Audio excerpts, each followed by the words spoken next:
a questo seminario della UIL Pensionati di Puglia. Stiamo per cominciare, qualche secondo ancora, c'è un cenno di consenso da Rocco. Sì, con la mano. Sì, quando in 2 minuti e cominciamo. Intanto posso fare questo? Allora possiamo cominciare. Se il tuo...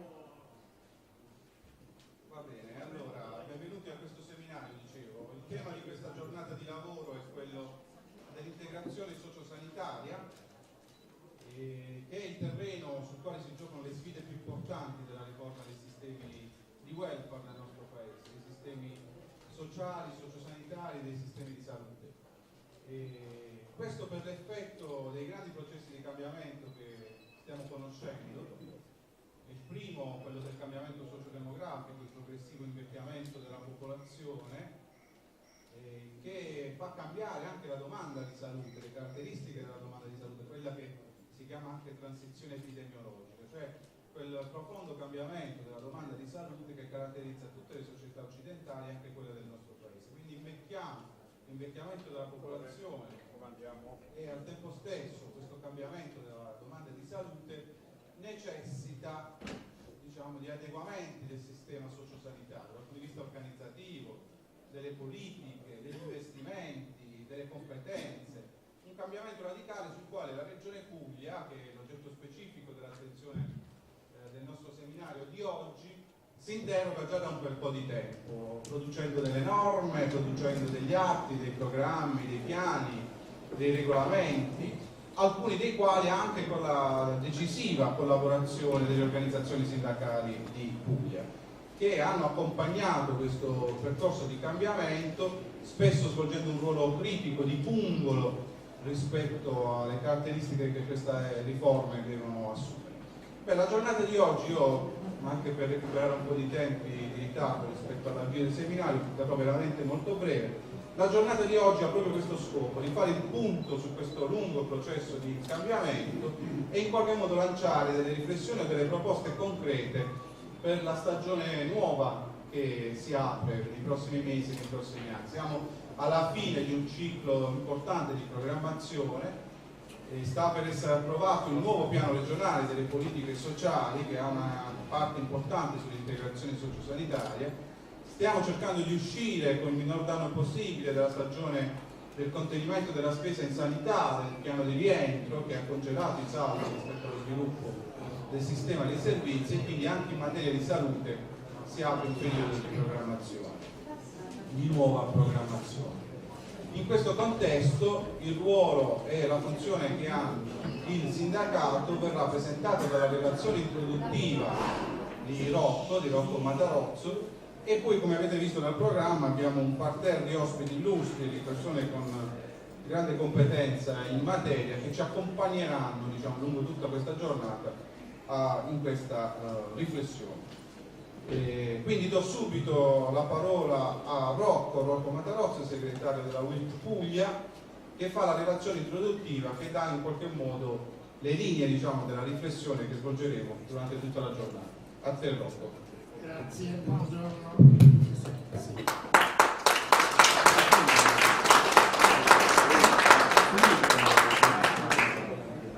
Saluto l'apprezzamento al moderatore.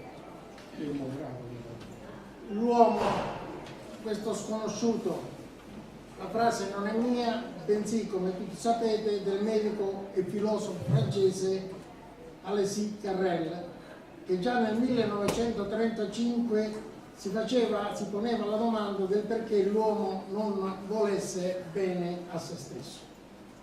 Senza voler approfondire la teoria filosofica di Carrel, se essa sia più ispirata a Socrate e Platone o alla concezione che dell'uomo ha la dottrina cristiana e quindi alle sue contraddizioni circa gli irrecuperabili, a noi interessa sottolineare gli aspetti che richiamano l'unicità dell'uomo, del suo essere in quanto persona. E a noi non interessa qui sottolineare se la nostra concezione della persona è più frutto della teoria marchiziana o della influenza culturale del cristianesimo. Ci interessa invece dire che la persona deve essere al centro delle scelte che l'uomo fa per se stesso e che essa va considerata nella sua integrità, nella sua interezza. Vogliamo dire che non c'è una persona rispetto all'ambiente e della sua salubrità, un'altra rispetto alla salute, un'altra ancora rispetto al bisogno sociale, un'altra ancora rispetto alla casa, un'altra ancora rispetto alla cultura, un'altra ancora rispetto alla libertà di muoversi e di avere libere relazioni sociali e così discorrendo. Ecco perché da sempre noi invochiamo con una unicità di indirizzo nelle scelte che la politica fa nei confronti dell'uomo. Purtroppo, come già avvenuto nella storia ed ancor più in questi ultimi 20 anni, l'uomo viene spezzettato, sezionato, vivisezionato, non già per il suo interesse, bensì per quelli che sono gli interessi dell'economia e delle classi finanziariamente e politicamente dominanti. Ne si può portare a scusante, o peggio ancora a giustificazione, il consenso drogato di più o molta parte della popolazione, perché conosciamo la caducità delle persone rispetto al messaggio pubblicitario che se ne può fare attraverso l'uso scorretto dei media. Da qui la nostra vocazione ed invocazione a trattare in maniera unificata almeno quella parte relativa agli aspetti essenziali della vita dell'uomo, cioè il bisogno di salute e il bisogno di solidarietà sociale. Abbiamo già detto, ed in più occasioni, che le risposte finora date attraverso i piani di zona non sono state né tempestive né soddisfacenti. Eppure va detto che la rivoluzionaria legge 328 del 2000 è il frutto di una proposta di legge di iniziativa popolare voluta dai pensionati di CGIL e CISL-UIL con la raccolta di oltre 2 milioni di firme. Rivoluzionaria sì, ma poco efficace nella sua applicazione, perché le resistenze e le tentazioni del clientelismo non sono mai venute meno. Resistenze e clientelismo che hanno ottenuto alibi e forza dalla farraginosità, dalla burocratizzazione eccessiva in cui sono stati costretti ad operare gli ambiti. Mettere insieme due entità, entrambe sovrane ed autonome, quali i comuni da una parte e le ASL dall'altra, è stata un'impresa assolutamente abnorme. A nostro avviso occorre procedere alla armonizzazione dei due momenti, quello sociale e quello sanitario, partendo appunto non dalla centralità del comune, né delle ASL, né tantomeno dell'ospedale o degli ospedali, ma della persona. E la persona portatore di diritti, a cui debbono essere garantiti i servizi, ora sociale, ora sanitaria e viceversa, senza soluzione di continuità. Ciò significa che occorre superare l'attuale dualismo ed andare ad un'unica fonte di erogazione, il distretto sociosanitario, attraverso la riscrittura di norme regionali che integrano le disposizioni della 229 con quelle della 328, per arrivare alla scrittura non di due piani regionali, quello sociale e quello sanitario, bensì di un solo piano, il piano sociale, il piano socio-sanitario. Ovviamente poi bisogna anche capire quali sono le persone, ma credo che la dottoressa Meli nel suo saluto ci dirà qualche cosa in meno. Abbiamo pensato quindi che fosse venuto il momento di procedere alla unificazione dei due assessorati. L'abbiamo chiesta da alcuni anni, incontrando spesso critiche ingiustificate quanto inattese. Sappiamo bene che in Puglia c'è stata già un'esperienza di unificazione dei due momenti che notoriamente vengono artificiosamente divisi in stato sociale e salute. Sappiamo perfettamente che quell'esperienza è stata negativa e non ha sortito gli effetti sperati. Non poteva essere diversamente, perché avevamo un solo cranio l'assessore, ma le decisioni venivano assunte da due cervelli diversi e separati, le burocrazie. Da quando abbiamo invocato l'unificazione dei due assessorati, abbiamo sempre chiarito che volevamo un unico cranio e un unico cervello pensante.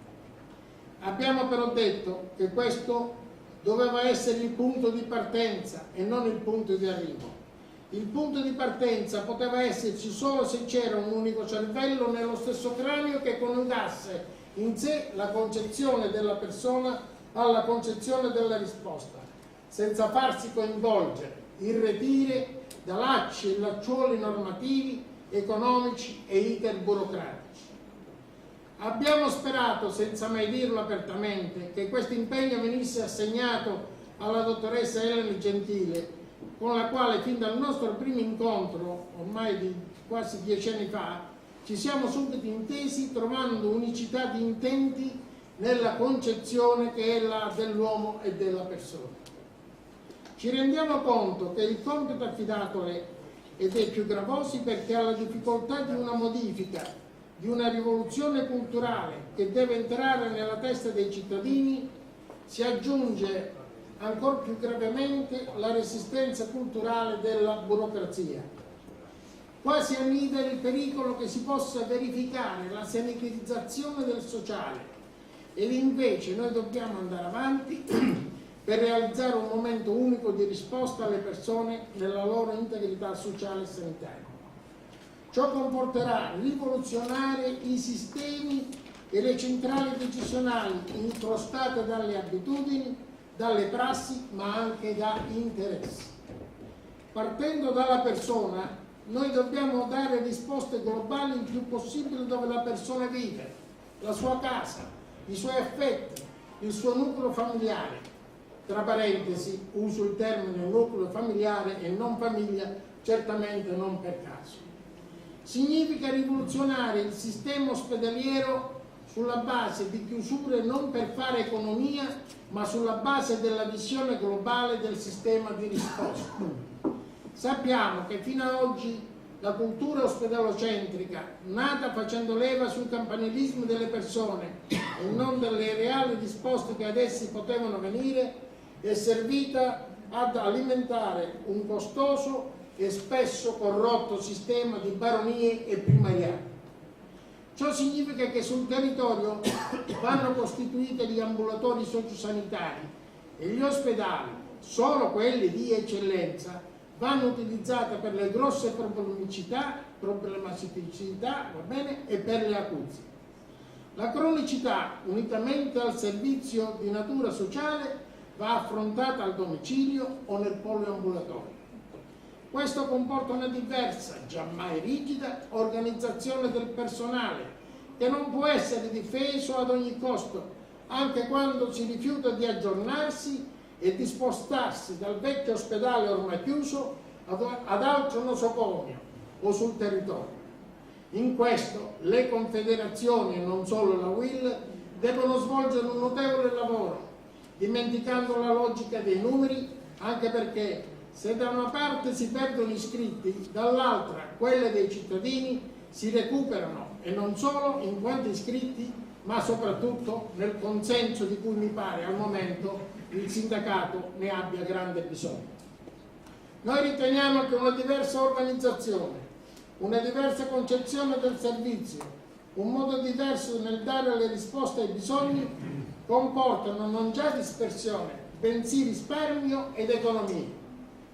È necessario però trasferire più risorse verso il territorio e verso la prevenzione, non dimenticando ad esempio che una migliore qualità della vita ed un ambiente più salubre favoriscono una vita sana e con minori necessità di ricorrere a cure successive perché non ci stanno malattie.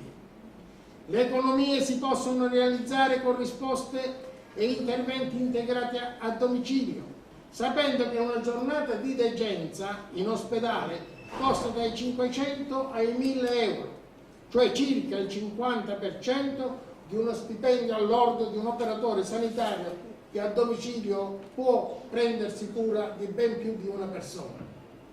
Occorre creare centri unici di spesa per tutta la pubblica amministrazione, sanitaria e non, per evitare che uno stesso bene abbia costi diversificati, a volte anche superiori di 3 o 4 volte. Lo Stato, dal governo centrale alla più piccola circoscrizione comunale, deve imparare a rispondere con servizi ai cittadini, nella comunità e a domicilio. La parcellizzazione dell'intervento economico, infatti, non risponde al bisogno ed è un terribile spreco di risorse. Con le risorse che si liberano, il sociosanitario potrà sviluppare possibilità di occupazione per persone qualificate, evitando quel mercimonio quale è oggi il ricorso alle badanti. Il seminario di oggi vuole essere un momento di incoraggiamento, di idee e di proposte affinché la Regione Puglia possa dare risposte avanzate, facendo tesoro delle nostre esperienze e di quelle di altre regioni, evitando gli errori che anche queste regioni possono aver commesso. Perciò ringraziamo quanti hanno voluto partecipare, a partire da Piero D'Argento, che si è assunto l'onere di moderatore, al professor Della Mura, grazie al quale in 18 anni di attività formativa dell'Udiretto abbiamo potuto affinare questa nostra concezione, dal professor Trimarchi, vicepresidente nazionale dell'Associazione Operatori, Dirigenti e Direttori di Distretti Sociosanitari, al professor Veneto e ai suoi collaboratori che hanno avuto la pazienza di ascoltare le nostre elucubrazioni e di concretizzarle sul piano giuridico, dalla Confederazione regionale che, nonostante spinta opposta, ha creduto e crede nella nostra idea, alla segreteria nazionale UILP che ci supporta sempre nelle nostre iniziative e fatiche. Grazie inoltre a quanti daranno il loro contributo con gli interventi programmati: la dottoressa Melli, direttore sanitario della ASL di Bari, il dottor Abaticchio, assessore alla solidarietà del Comune di Bari e qui presente anche in rappresentanza dell'ANCI, i compagni ed amici dello SPICGL e FNP CISL, con i quali condividiamo l'unicità di veduta a favore delle cittadine e cittadini e non solo anziani di Puglia. Mi dispiace che i compagni dello SPICGL, la compagna che era stata delegata a presentare, ha avuto un incidente con la macchina, ma comunque solo la macchina si è scassata, lo sa. Sì. Poco a poco, però lei sta bene. Comunque un applauso.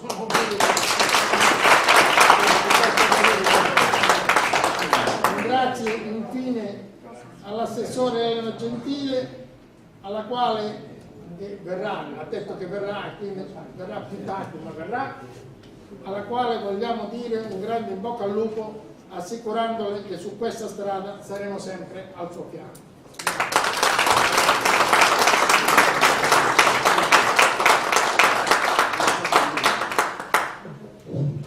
Grazie Rocco, quindi questa è la linea della nostra riflessione di oggi, a partire dall'unicità del bisogno della persona, un'ipotesi e delle proposte, delle idee di riforma sul piano organizzativo, normativo, e abbiamo un primo intervento che da questo punto di vista è molto congruente, molto dentro questa riflessione, che è quello di Ludovico Abaticchio, che intanto invito a venire qua accanto a me al tavolo.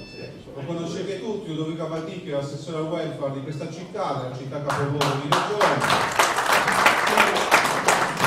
Oggi rappresenta anche l'Associazione Nazionale dei Comuni d'Italia, l'ANCI, e non ultimo professionalmente è un medico, e quindi anche per questo sul tema dell'integrazione sociosanitaria le sue parole non sono mai parole scontate, sono parole legate sia all'esperienza professionale che a quella politica ed istituzionale. Ludovico, a te la parola. Buongiorno a tutti, io cercherò di essere rapidissimo perché ho detto che i lavori sono abbastanza lunghi e porto un saluto dall'amministrazione comunale e sono anche in veste di responsabile provinciale del welfare dell'ANCI. Rocco Carrozzo ha già delineato in maniera esaustiva le linee guida sui temi di integrazione sociosanitaria, ma io vengo con piacere alla UIL perché da attuale sindacalista del Sindacato Medici Italiani, con la quale abbiamo fatto un percorso di confederazione, quindi ci siamo contaminati positivamente sui temi dell'integrazione sociosanitaria, sulla quale cosa c'è proprio una storica impegno, diciamo, superato un trentennio di lavoro serio. Io sull'integrazione sociosanitaria ho idee abbastanza chiare da un punto di vista almeno di quello che può essere il futuro, non solo dei lavori, dei nuovi lavori, come diceva Rocco, prima, che possono nascere con anche l'impegno del terzo settore, soprattutto nell'ambito del rapporto tra ASL e Comune, ma anche di quello che ormai è un servizio che io definisco ormai di alta civiltà, che si sposta a domicilio non solo delle persone. Come città di Bari abbiamo delle esperienze importanti perché è nato un grande lavoro di condivisione con la ASL, però diciamo, come Bari siamo fortunati perché come un unico comune interlochiamo con la ASL. La realtà invece è più seria quando diciamo, parliamo di ambiti territoriali, cioè nel senso quando ci sono più comuni insieme in un territorio che devono interloquire con il distretto sanitario, e lì nasce un problema di organizzazione stessa dei comuni affinché si possa condividere un percorso diciamo, con la stessa struttura sanitaria. Io spesso ormai racconto questa storiella che è collegata al fatto che se vogliamo realmente parlare di integrazione sociosanitaria dobbiamo incominciare a modificare anche i nostri bilanci, in particolare quelli nazionali e poi quelli regionali. Cosa voglio dire?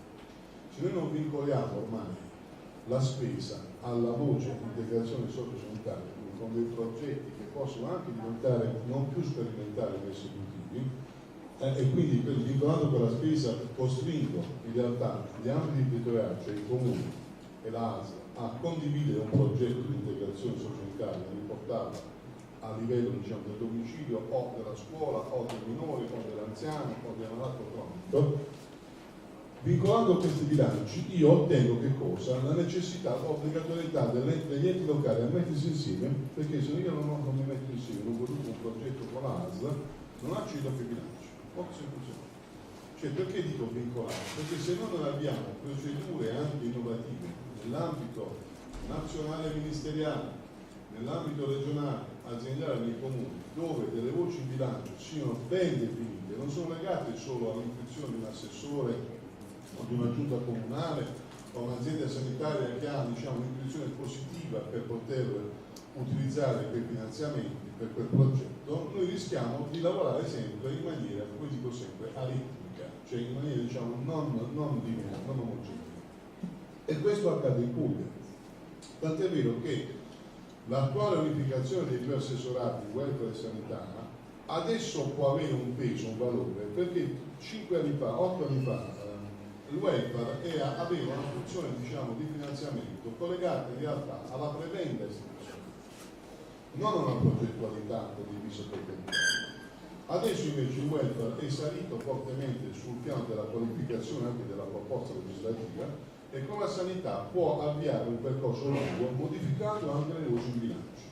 Sull'integrazione sociosanitaria si gioca una partita importante che è strategica sul piano del risparmio delle risorse, è strategica sul piano dei servizi che puoi dare non solo a domicilio ma anche nel territorio. Mi riferisco per esempio a oggi nelle scuole per quanto riguarda i bambini autistici, per quanto riguarda i sistemi diciamo, del tutoraggio anche non solo domiciliare ma anche territoriale, per quello che significa non solo la deospedalizzazione, cioè la riduzione dei ricoveri in Covid, ma anche la deistituzionalizzazione, cioè la riduzione dei ricoveri in RSA o in SSA se puoi svolgere per tipo di attività a domicilio.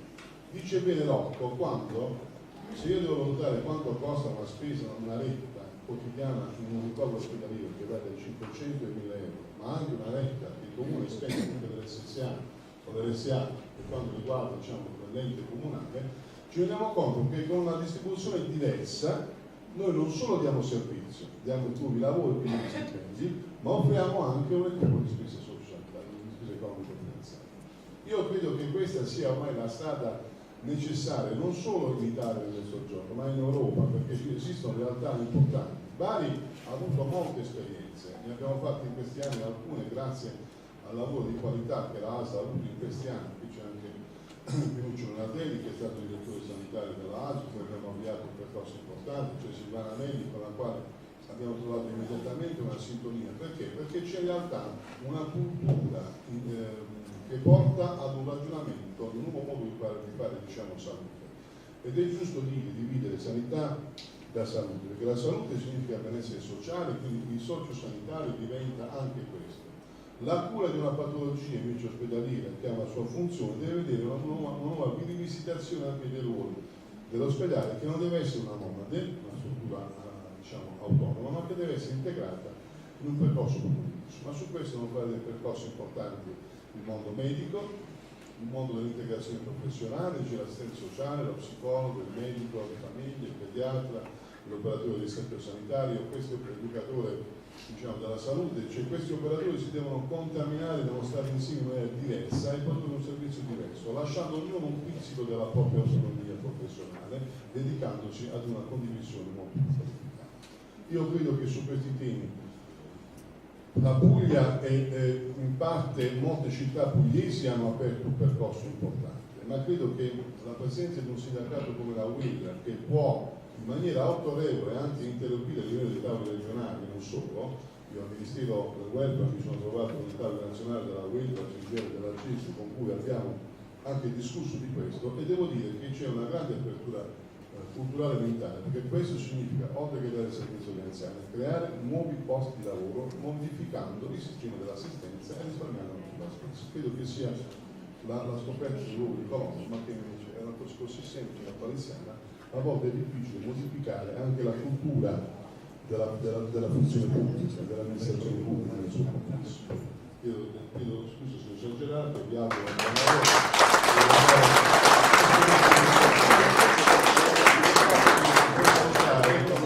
Sono legatissimi per questo Alberto, che sicuramente mi punirà perché non potrò ascoltarlo, ma la sua qualità e autorevolezza professionale penso che sia discussa, per cui mi scuso se non potrò usufruire ulteriormente le sue competenze. Buon lavoro a tutti.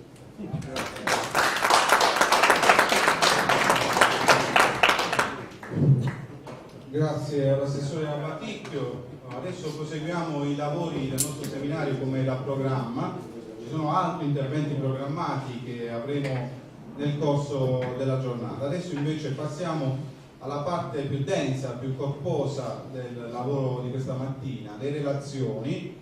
Abbiamo chiesto ai nostri relatori di contenere il proprio intervento in 15 minuti massimo ciascuno, in modo tale da consentire uno svolgimento equilibrato e dinamico della mattinata. Il primo ad intervenire è il professor Franco Dalla Mura. Quasi tutti voi, molti di voi lo conoscono già, l'hanno ricordato Rocco nel suo intervento, accompagna con competenza e passione e forte motivazione da quasi 20 anni il percorso di formazione della UIL Pensionati di Puglia nei tradizionali incontri formativi che si fanno ogni anno. Franco è un esperto di diritto amministrativo con competenze anche ed esperienze di carattere istituzionale. A lui abbiamo chiesto di inquadrare il tema dell'integrazione sociosanitaria dal punto di vista amministrativo, cercando di farci uno schema, di ricordarci qual è l'attribuzione di competenze e come all'interno di questo sistema di competenze ciascuno degli attori istituzionali può svolgere un ruolo importante in funzione dello sviluppo dell'integrazione sociosanitaria. A te la parola, Franco.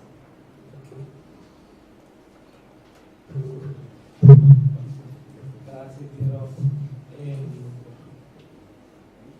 Un ringraziamento che non è formale.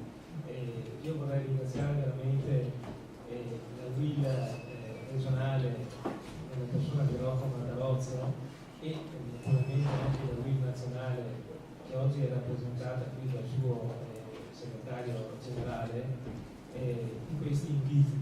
E questi inviti che vi danno grandi opportunità.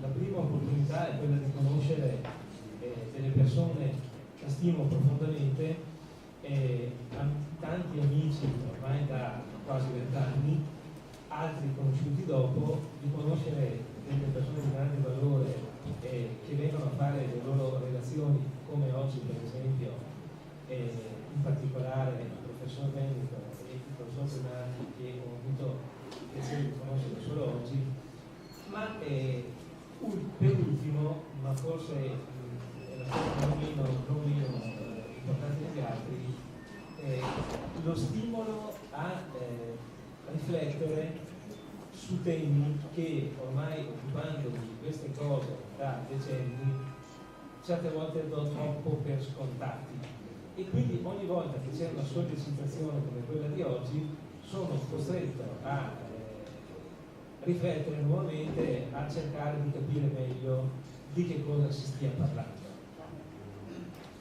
In particolare, nei giorni scorsi mi sono domandato come avrei potuto, questi 15 minuti, già un paio se ne sono andati per condividere, come avrei potuto occupare questi 15 minuti per rendere utile la mia piccola relazione. E mi è sembrato che i due aspetti più concretamente operativi e necessari fossero quello di parlare della evoluzione che il concetto di integrazione ha avuto nella normativa ordinaria negli ultimi decenni, e penso che la data giusta da cui far partire le considerazioni sia proprio il 1977-78, che è stato caratterizzato dal primo grande tentativo a zero di attuare quel disegno di autonomia che è contenuto nel nostro testo costituzionale, ma che fino a quel momento non aveva avuto un concreto riscontro. Quindi una prima parte dedicata a questa evoluzione che parte dalla seconda metà degli anni 70 e arriva fino ad oggi.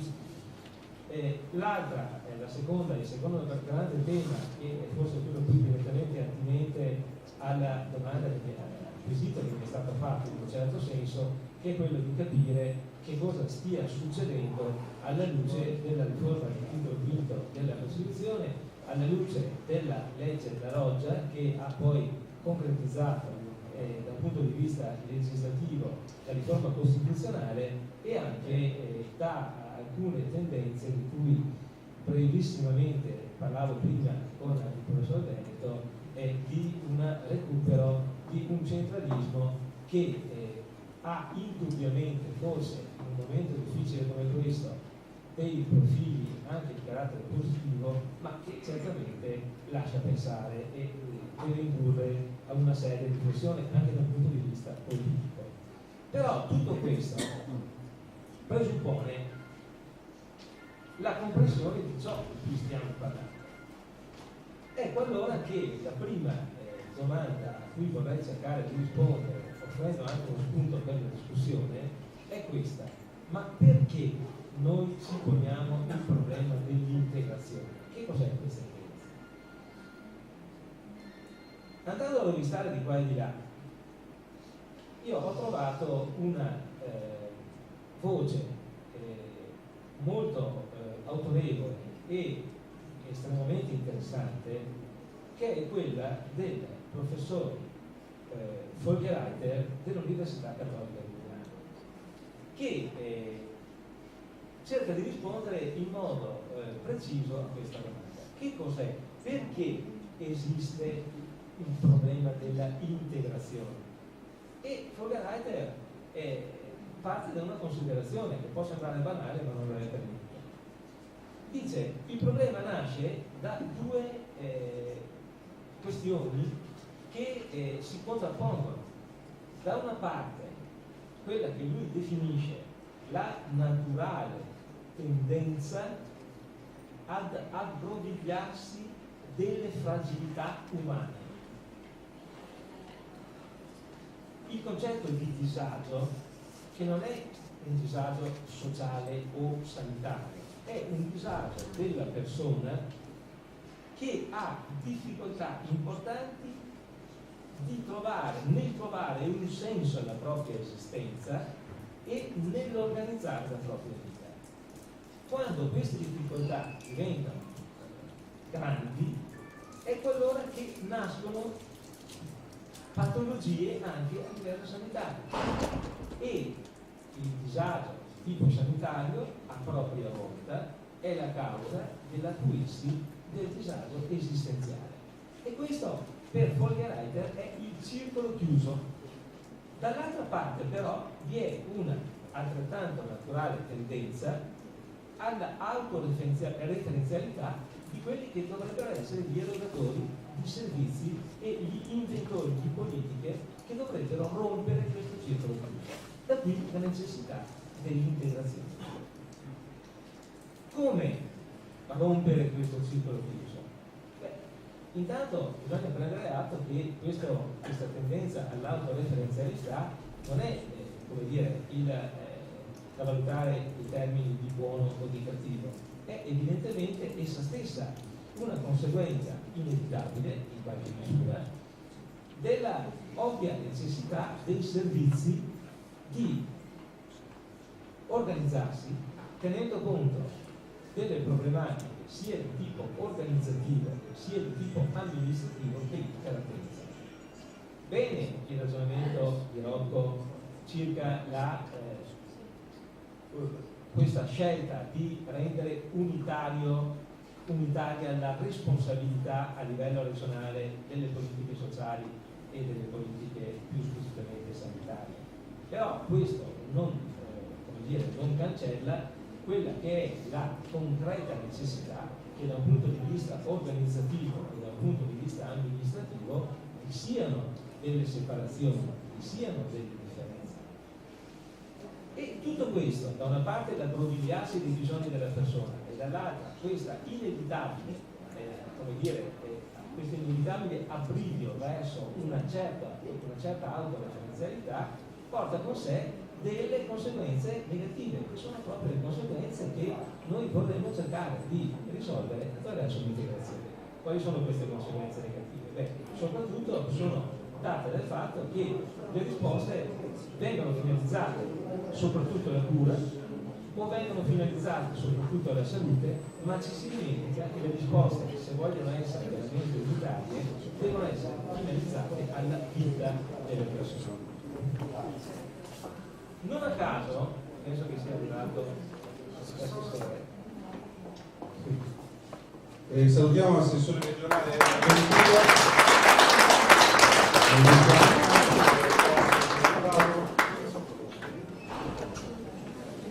Non a caso, dicevo, una volta tanto la lingua inglese diventa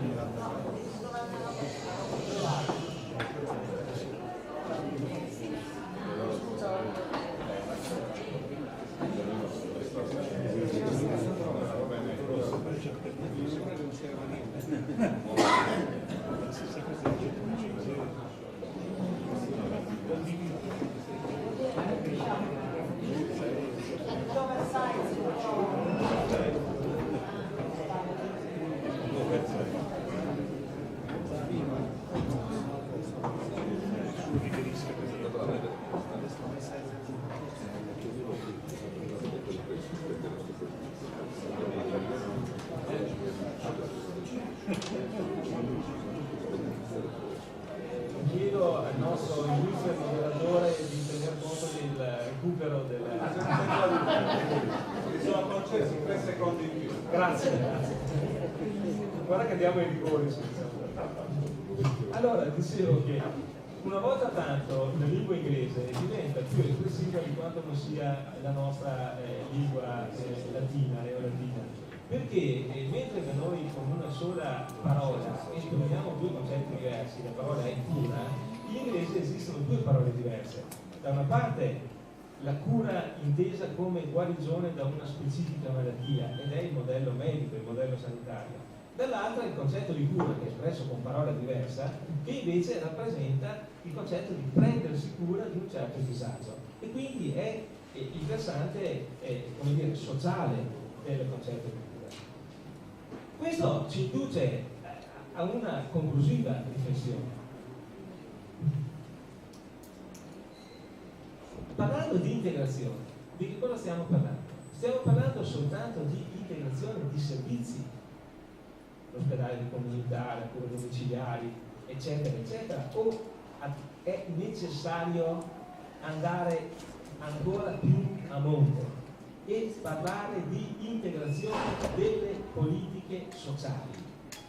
Delle politiche sociali che non sono soltanto le politiche che riguardano i servizi socio-assistenziali, ma sono tutte quelle politiche trasversali rispetto alle diverse competenze dei diversi enti coinvolti, che sono tese alla realizzazione di quel valore di uguaglianza sostanziale che è espresso dall'articolo 3 della Carta Costituzionale. Questo significa fare politiche sociali e, a mio modesto avviso, ha poco senso parlare di integrazione di servizi se non vi è una visione che sia più di prospettiva e che sia rivolta a una integrazione delle politiche sociali intese in senso generale. Se vogliamo proprio il punto di partenza di questo excursus storico, normativo storico, che inizia con il 1977 e il 1978, il punto di partenza rappresenta proprio questo: il ricondurre originariamente in capo all'ente locale tutte le funzioni relative alle politiche sociali che per il vecchio DPR 616 non erano solo le politiche socio-assistenziali, ma erano anche le politiche socio-sanitarie e sanitarie. Ricordiamo l'originaria impostazione di quelle che oggi chiamiamo le aziende sanitarie locali prima della riforma del 1992, però questo significava esattamente ricondurre le politiche sociali e sociosanitarie nell'ambito delle più generali politiche sociali in senso lato che erano affidate ai comuni singoli o associati che rappresentavano direttamente la comunità locale. Quindi questo era proprio il punto di partenza. Allora, ritornando al percorso che velocemente dobbiamo cercare di portare a termine, vediamo come in modo velocissimo si è sviluppato il concetto di integrazione dal 1978, 1977 1978 fino ai tempi più recenti. Allora, dicevamo che il punto di partenza sono state le grandi riforme degli anni 70, era 616, la legge di riforma sanitaria da 833, ahimè, poi la legge quadro sui servizi sociali è arrivata con grandissimo ritardo soltanto dopo 13 anni, soltanto dopo 23 anni, esattamente nel 2000 con la legge Turco 328. In tutto questo periodo non si è parlato di integrazione, ma si è parlato di integrazione sempre a partire proprio dalla riforma sanitaria. Si è parlato di integrazione nel famosissimo cosiddetto decreto Craxi, il DPCM dell'agosto dell'85, che è stato il primo provvedimento importante sull'integrazione sociosanitaria.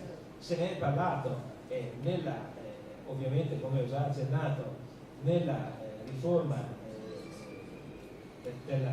della sanità, non solo diciamo nel 502 del decreto di Lorenzo del 92, ma anche in modo particolare, molto più importante, nel decreto Bindi del 1999, che ha cercato di riportare le politiche sanitarie e sociosanitarie nell'alveo di quello che era lo spirito dell'originaria riforma sanitaria degli anni 70. Ma poi se andiamo a esaminare i diversi piani sanitari nazionali, a partire dal piano sanitario nazionale del 1994-96, il piano sanitario nazionale del 1998-2000, il decreto Bindi del 1999 e poi avanti i due DPCM del 2001 sui livelli essenziali, il piano sanitario 2003-2005 e avanti il 2006 e 2008 e infine l'attuale piano sanitario 2011-2013, ciascuno di questi importantissimi provvedimenti, atti di programmazione, affiancando le riforme normative, ha sempre affrontato, ciascuno di questi provvedimenti ha sempre affrontato il problema dell'integrazione sociosanitaria. E quindi direi che più di così è difficile dire.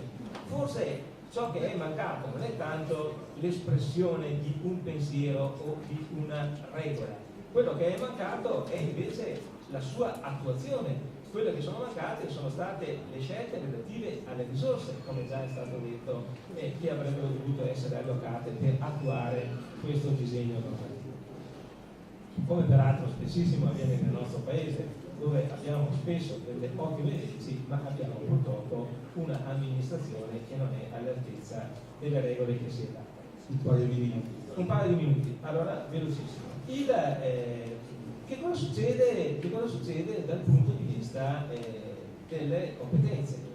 Allora, dal punto di vista delle competenze, ricordo telegraficamente il punto di inizio che è dato dalla prima legge Bassanini, la 59 del 1996, e poi il suo decreto attuativo, il principale suo decreto attuativo, che è il 112 del 1990. Attraverso la definizione delle competenze delle regioni e dello Stato in materia di sanità e in materia di servizi sociali abbiamo un quadro abbastanza chiaro. Questo quadro però abbastanza chiaro viene poi a propria volta inciso dalla legge costituzionale numero 3, quella di riforma del titolo V della Costituzione, che in un certo senso ha allineato la Costituzione rispetto alle riforme Bassanini, ma da un altro punto di vista è andata anche al di là. E questo al di là che cosa ha toccato? Ha toccato principalmente il tema dei servizi sociali.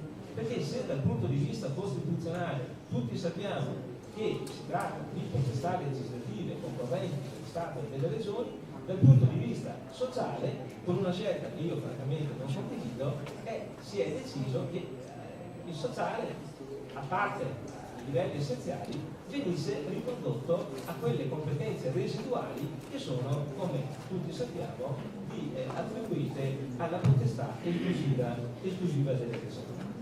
E la legge della Loggia poi ha cercato di spiegare in che cosa consistesse tutto ciò. Qual è stata la conseguenza? E con questo chiudo. La conseguenza è stata quella che mi sono poi divertito qualche giorno fa a quantificare dal punto di vista della giurisprudenza costituzionale. Ebbene, con una facile ricerca su una banca dati io ho trovato ben 922 massimi di sentenze della Corte Costituzionale che riguardano queste problematiche e altre, cioè facendo una ricerca utilizzando la parola chiave sanità, 922 massime di sentenze della Corte Costituzionale originate dal contenzioso tra lo Stato e le regioni e altre 355 massime trovate attraverso la parola chiave salute. Totale 1277 massime. Che cosa vuol dire? Vuol dire che evidentemente il meccanismo individuato dalla riforma del 2001 non è un meccanismo che si presta a una facile applicazione. Alla fine che cosa si può dire? Alla fine si può però concludere, diciamo, con un'affermazione. Non vi è dubbio che in tutta questa confusione sarebbe opportuna una chiarificazione, ma è anche altrettanto vero che non possiamo negare che le regioni, nonostante, ripeto, questa opacità talvolta nell'attribuzione delle funzioni e delle competenze, che le regioni giocano un ruolo fondamentale. Regioni che giocano un ruolo fondamentale ma che non sempre traducono in azioni concrete.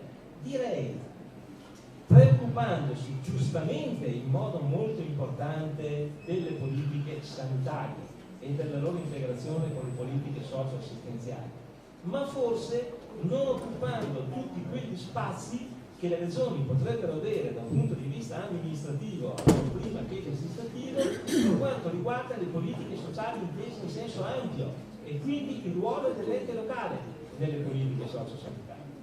Ecco, io mi scuso, spero di non aver superato anche i tempi supplementari, ormai andremo ai limoni con ringrazio il relatore, grazie.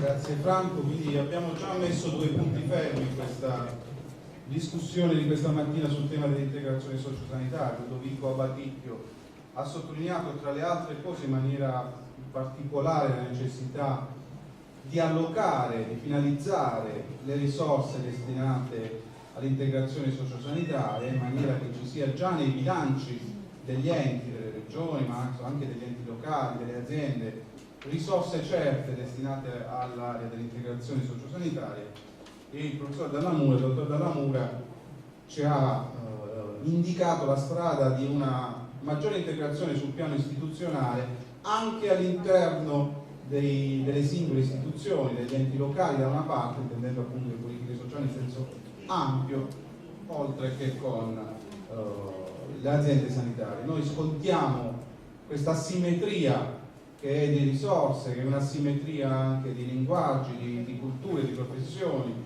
di modelli organizzativi, e questa è una delle ragioni per le quali a volte stenta lo sviluppo dell'integrazione sociosanitaria. Ma c'è anche un altro aspetto che si accompagna a questo tema della riforma, ed è quello che affidiamo alla riflessione del segretario generale della UIL di Puglia, Aldo Pugliese. Da una parte le economie di spesa, il tema del contenimento dei costi è un tema che ormai è diventato imperativo dentro ogni programma di riforma del sistema sociosanitario. Del resto anche l'esercizio autonomo da parte dell'amministrazione regionale, che negli anni scorsi è stato bloccato, come sapete, dalle esigenze poste dal piano di rientro. Dall'altra l'opportunità che in questo settore si crea di sviluppo dell'occupazione. Ricordate che il sistema sociosanitario è un grande volano di occupazione anche per la nostra regione. Intorno a questi due temi si svilupperà l'intervento di Aldo Pugliese, e a lui passo la parola.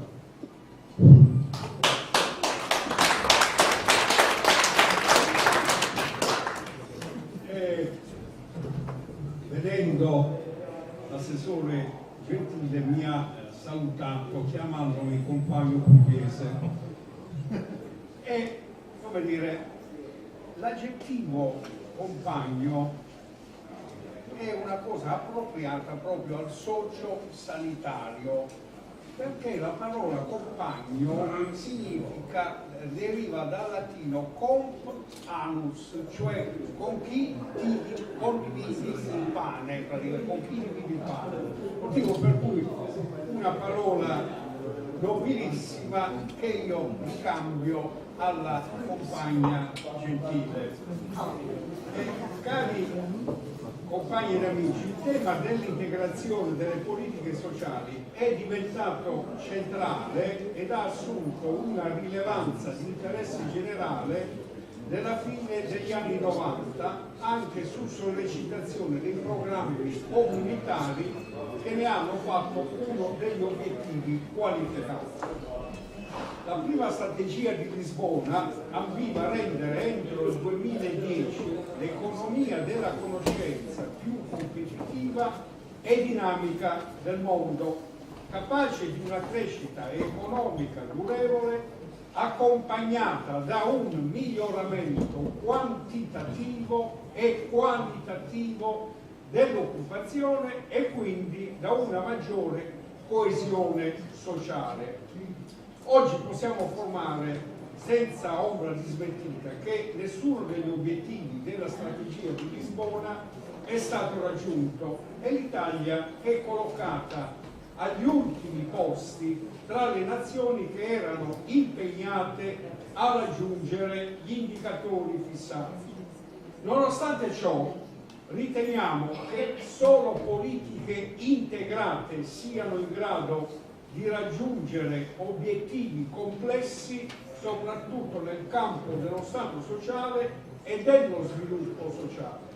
Integrare è necessario perché negli anni si è modificata la domanda da parte dei cittadini che aspirano ai servizi erogati non più settorialmente, ma integrati fra loro, visti come parti di una più generale qualità sociale, specie nelle realtà territoriali. È diventata quindi anche un'esigenza a causa della progressiva riduzione delle risorse economiche e finanziarie, risorse sempre più difficili da reperire, che impongono l'adozione di severi standard qualitativi e soprattutto l'eliminazione degli sprechi ed il superamento dell'irrazionalità dei servizi offerti. Integrare le politiche aiuta a stabilire un equilibrio più razionale tra costi e benefici. La Regione Puglia in questi anni, a partire dalla legge regionale numero 19 del 2006 sulla disciplina del sistema integrato dei servizi sociali, ha tentato di dare una risposta ai bisogni dei cittadini, ma i risultati non sono stati né immediati né efficaci. Si sono dovute affrontare difficoltà anche di carattere culturale, in quanto nel primo triennio il sistema sanitario ha creato notevoli ostacoli, anche solo procedurali, rispetto alle competenze e alla spesa, e non ha favorito il percorso di integrazione con il sistema sociale. Mentre nel secondo triennio, a causa soprattutto degli effetti del piano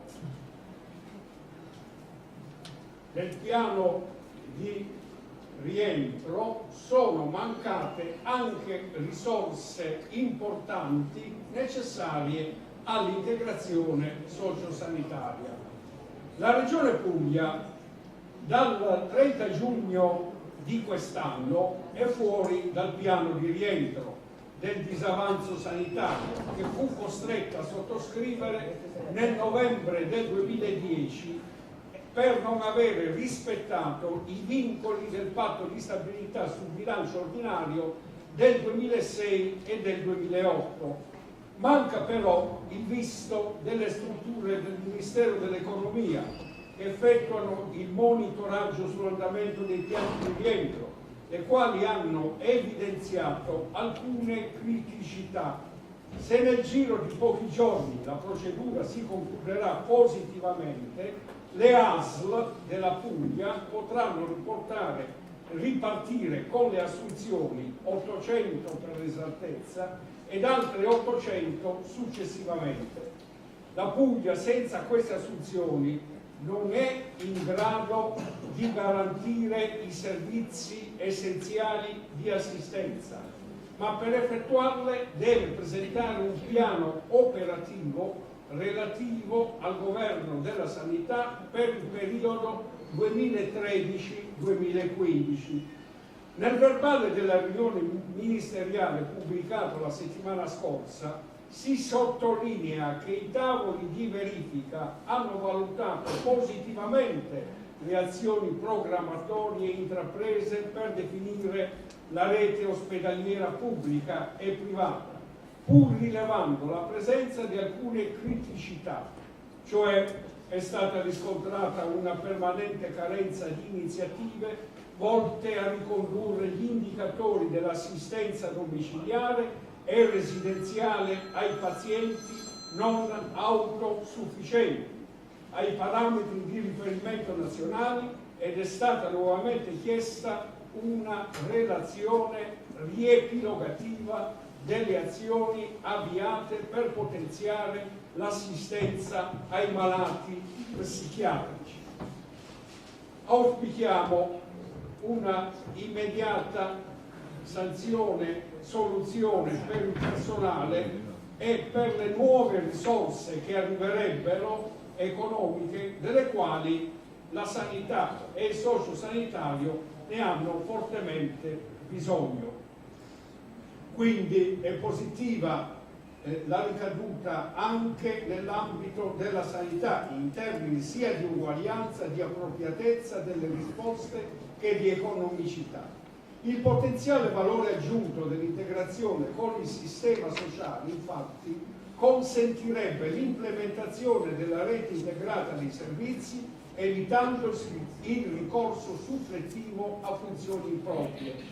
Basti pensare, ad esempio, a quante persone con disabilità di lieve medio grado o anziane con bisogni prioritari sociali di vitto, alloggio, socializzazione sono invece ospitate impropriamente in strutture sanitarie istituzionalizzanti ed ad alto costo. In questi, come in altri casi più adeguati, interventi sociali consentirebbero contemporaneamente una riduzione della spesa complessiva e risposte più appropriate ed inclusive. Stesso discorso vale per gli enti locali, che svolgono i propri compiti di progettazione, realizzazione e gestione della rete dei servizi sociali in armonia con la programmazione regionale che persegue l'obiettivo dell'integrazione sociosanitaria assicurata nel territorio. Il piano di zona dovrebbe essere lo strumento primario di attuazione della rete dei servizi sociali e dell'integrazione sociosanitaria, con interventi di sostegno alla persona e alla famiglia, non secondario, anzi in questo periodo di pesante crisi economica diventa importante lo sviluppo occupazionale in questo settore. La maggior parte dei comuni, non potendo fornire direttamente i servizi alla persona, utilizzano principalmente le professionalità del personale di imprese sociali private. Ciò comporta sicuramente un incremento occupazionale, fenomeno generalizzato in tutta la penisola, ma pone un problema di controllo qualitativo dei servizi offerti, ma anche un controllo del rispetto delle norme dei contratti collettivi nazionali di lavoro e dei diritti dei lavoratori. Molteplici sono le problematiche che il sindacato deve affrontare, a partire dai criteri cristallini dei bandi di gara alla durata dell'affidamento dei servizi, alle norme di garanzia a tutela dei cittadini utenti, al rispetto dei tempi di pagamento dei servizi, tale da dare la continuità della erogazione del salario.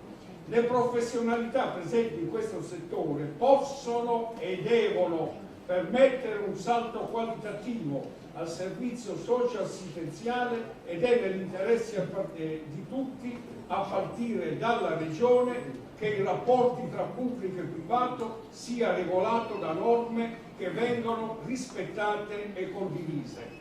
Con la scelta da parte della Giunta regionale di rimettere insieme i due assessorati dello Stato sociale e delle politiche della salute, crediamo che si sia iniziato un percorso virtuoso per portare la nostra regione ad una reale integrazione socio-sanitaria. Siamo fiduciosi che ciò possa avvenire non solo con la volontà politica, ma anche con un'integrazione della dirigenza delle strutture interessate. Fare tutto questo si viene portati ad immaginare ad un notevole aumento dei costi, mentre in realtà è esattamente l'opposto.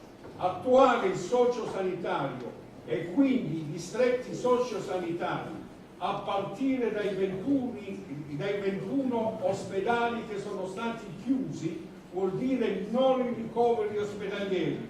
Il costo medio giornaliero di un ricovero ospedaliero, lo ricordava Rocco nella sua relazione, va dai 500 ai 1000 euro al giorno. Con i distretti sociosanitari si possono evitare moltissimi ricoveri ospedalieri che equivalerebbero a milioni di euro risparmiati. Inoltre, con i distretti sociosanitari si ridurrebbe consistentemente la spesa sanitaria della mobilità passiva, quella mobilità che nel 2010 ha costretto cittadini pugliesi a ricoverarsi in altre regioni e che nel 2011 ha comportato per la Regione Puglia una spesa di 286.276.490 euro e che non riguarda soltanto i ricoveri acuti. Sappiamo tutti che molti cittadini, per evitare lunghe liste di attesa e ricoveri ospedalieri semplici per visite, analisi, check-up, vanno in Basilicata, in Molise o in Abruzzo. E anche qui, se avessimo tutto sul territorio regionale, i distretti sociosanitari, la Puglia risparmierebbe molti milioni di euro. Ed infine, caro Assessore, scusami se approfittando della tua presenza pongo un problema che ho già più volte posto al Presidente Vendola, alla Vicepresidente Barbanente, all'Assessore alle opere pubbliche Giannini, senza ricevere una risposta chiara e precisa. Mi rivolgo a te, cara Elena, consapevole che della questione non sei diretta responsabile, motivo per cui, considerandoti una persona per bene ed onesta, prendilo come un consiglio a stare attenta. Ti hanno dato una polpetta avvelenata, qual è quella dell'assessorato alla salute. Chiedo e consiglio di verificare, seguire attentamente lo stato del procedimento tecnico, progettuale ed amministrativo di importanti opere di edilizia sanitaria, come l'ospedale di Taranto, quello di Fasano Monopoli ed il centro Grandi Ustionati di Brindisi, già finanziati con delibera CIPE per un ammontare complessivo di 293.500.000 euro. Su tali interventi è attualmente in corso l'attività di progettazione e sottoscrizione degli accordi rafforzati, per poi procedere alla fase di appalto delle opere. La delibera successiva CIPE prevede la sottoscrizione di accordi quadro rafforzati per le opere che richiedono la verifica della sostenibilità gestionale in materia di sanità, grandi infrastrutture, università e ricerca, beni culturali, che fanno parte di un programma più generale previsto dalla delibera CIPE numero 92 del 3 agosto dell'anno scorso, il cui ammontare complessivo dei finanziamenti è pari a 1.392.400.000 euro, dei quali 1.254.500.000 euro provengono dal Fondo Sviluppo e Coesione 2007-2013, altri 80 milioni dal Fondo Coesione, Sviluppo e Coesione del 2000-2006, più 57 milioni che provengono da altre fonti. La Giunta regionale a suo tempo deliberò di assegnare agli assessorati ai lavori pubblici e politiche della salute la responsabilità dei procedimenti sulle infrastrutture ospedaliere con le ASL nell'avvio della progettazione finalizzata allo svolgimento della gara di appalto. Allo stato attuale risulta che i siti dove sorgeranno le strutture sono stati individuati e l'attività di progettazione sta proseguendo. Manca la sottoscrizione degli accordi rafforzati.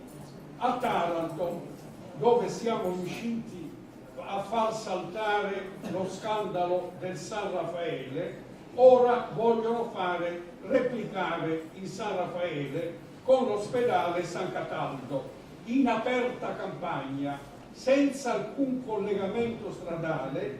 È in atto una grande speculazione dei terreni ed edilizia, e tutto quanto girerà attorno all'ospedale San Cataldo, varato lo scorso febbraio dalla Giunta regionale, e sono previsti 715 posti di letto per un importo di 207 milioni di euro. A chiunque ho chiesto, compreso il sindaco di Taranto, tutti mi hanno detto di non saperne nulla, in quanto non è di loro diretta competenza. Eppure la delibera del febbraio della Giunta regionale dice che invece è di diretta competenza a tutti coloro ai quali mi sono rivolto. L'unica strada che avrebbe potuto collegare l'ospedale San Cataldo è la regionale 8, e la settimana scorsa l'assessore ai lavori pubblici Giannini ha ufficialmente comunicato che quella strada non si farà mai, ed io sono d'accordo con lui, perché anche qui si metterebbe in atto una grande speculazione, un grande spreco, un disastro ambientale e delle campagne infinito, e quindi è bene che non si faccia come ha comunicato l'assessore Giannini.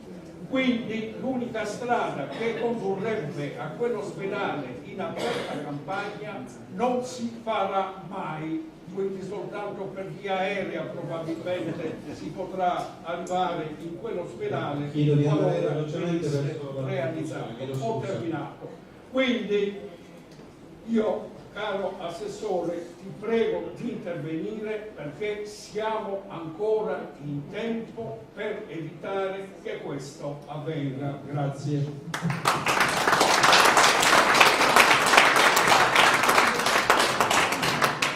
Grazie a Dottor Pugliese per la sua ricognizione puntuale e velocemente chiedo a tutti i relatori di stare nei tempi che vi ho indicato, altrimenti sforiamo complessivamente e non consentiamo al seminario di svolgersi secondo il programma. Antonino Trimarchi, il professor Trimarchi, viene molto volentieri in Puglia da noi, viene a incontrarci, a portarci il suo contributo di esperienza e di riflessione culturale. Il vicepresidente nazionale dell'associazione dei direttori dei distretti, il presidente regionale dell'associazione Veneto, ma soprattutto una persona che non fa mai mancare il suo contributo di riflessione culturale al tema dello sviluppo dei servizi territoriali, dello sviluppo dei servizi distrettuali, che è il terreno sul quale si gioca un pezzo importante della riforma. A te la parola.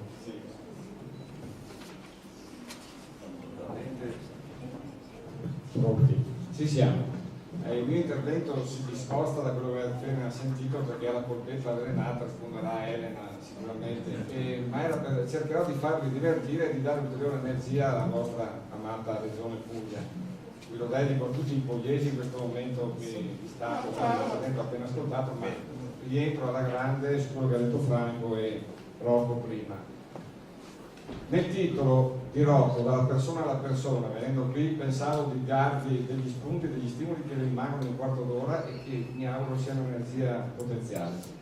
Diceva Guccini, dalla persona alla persona, il vecchio e il bambino si prese per mano. Potremmo anche trattarla su una relazione intergenerazionale. Allora, siccome abbiamo parlato di integrazione sui livelli istituzionali, eccetera, eccetera, direi che per fare strada, Rocco, abbiamo bisogno di integrare anche quelle che sono le generazioni, le età.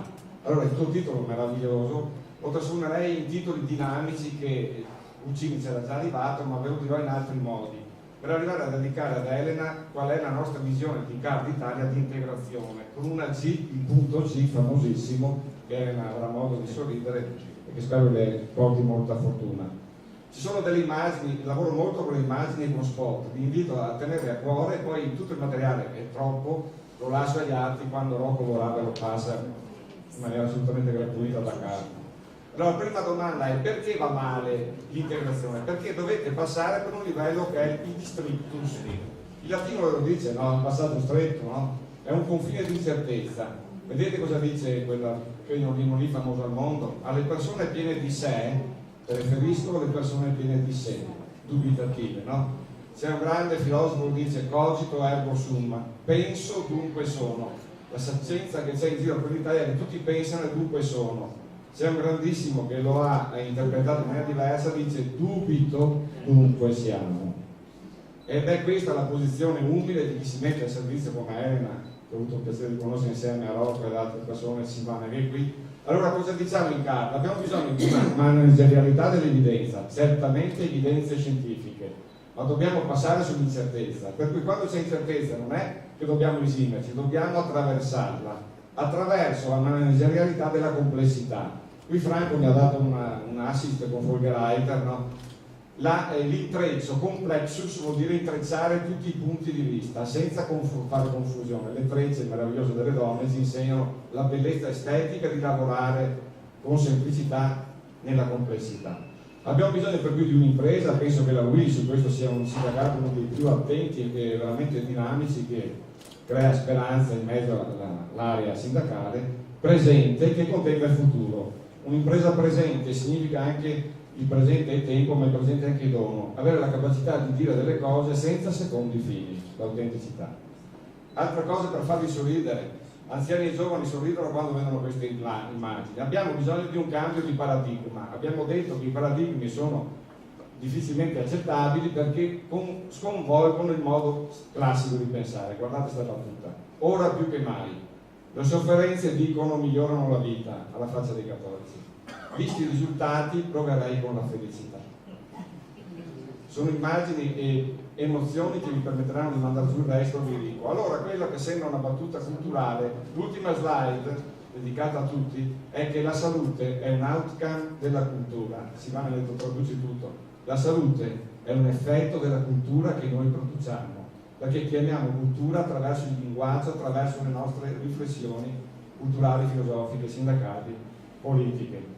Allora, questa immagine, quella di prima, la salute è come l'amore, la salute è l'abilità di affrontare il problema, di affrontare l'altro, di incontrarlo e di adattarsi. Questa immagine me l'ha data mia figlia, mi ha detto, papà, metti questa. Allora, il vecchio bambino si prese per mano, la bimba mi passa questa immagine e dice, questa è un'idea per come significa integrare le persone. Allora, bisogna affrontare l'altro e avere capacità adattative. OMS 2011, British Medical Journal. Allora noi abbiamo pensato, ma vado veloce, che abbiamo bisogno di riorganizzare il sistema per dare gambe, è stato detto che perché rendere esigibile ciò che è un diritto vuol dire che ci vuole una nuova organizzazione. Abbiamo bisogno per cui anche nelle università di introdurre la distretologia, o se no volete chiamarla voi la salute integrale, cioè lavorare sulla salute. Ed è evidente che per questo abbiamo bisogno di livelli diversi di riflessione. Guardate questa sì è dedicata all'assessore. Dobbiamo smettere di parlare solo della salute e dell'economia, è demagogia. Dobbiamo parlare dell'economia della salute, perché se pensiamo alla salute produce tutte azioni economiche. Non è un gioco di parole, è molto difficile. Che dazio dobbiamo pagare? Questo è un meraviglioso dipinto a Firenze, vi invito ad andare a vederlo. Finché uno parla da una parte dell'economia della salute, dall'altra uno dà di 30 denari per sta parlando della salute e dell'economia. Guai a questo livello. E in questo senso direi che i politici devono rientrare su un livello etico di impegno.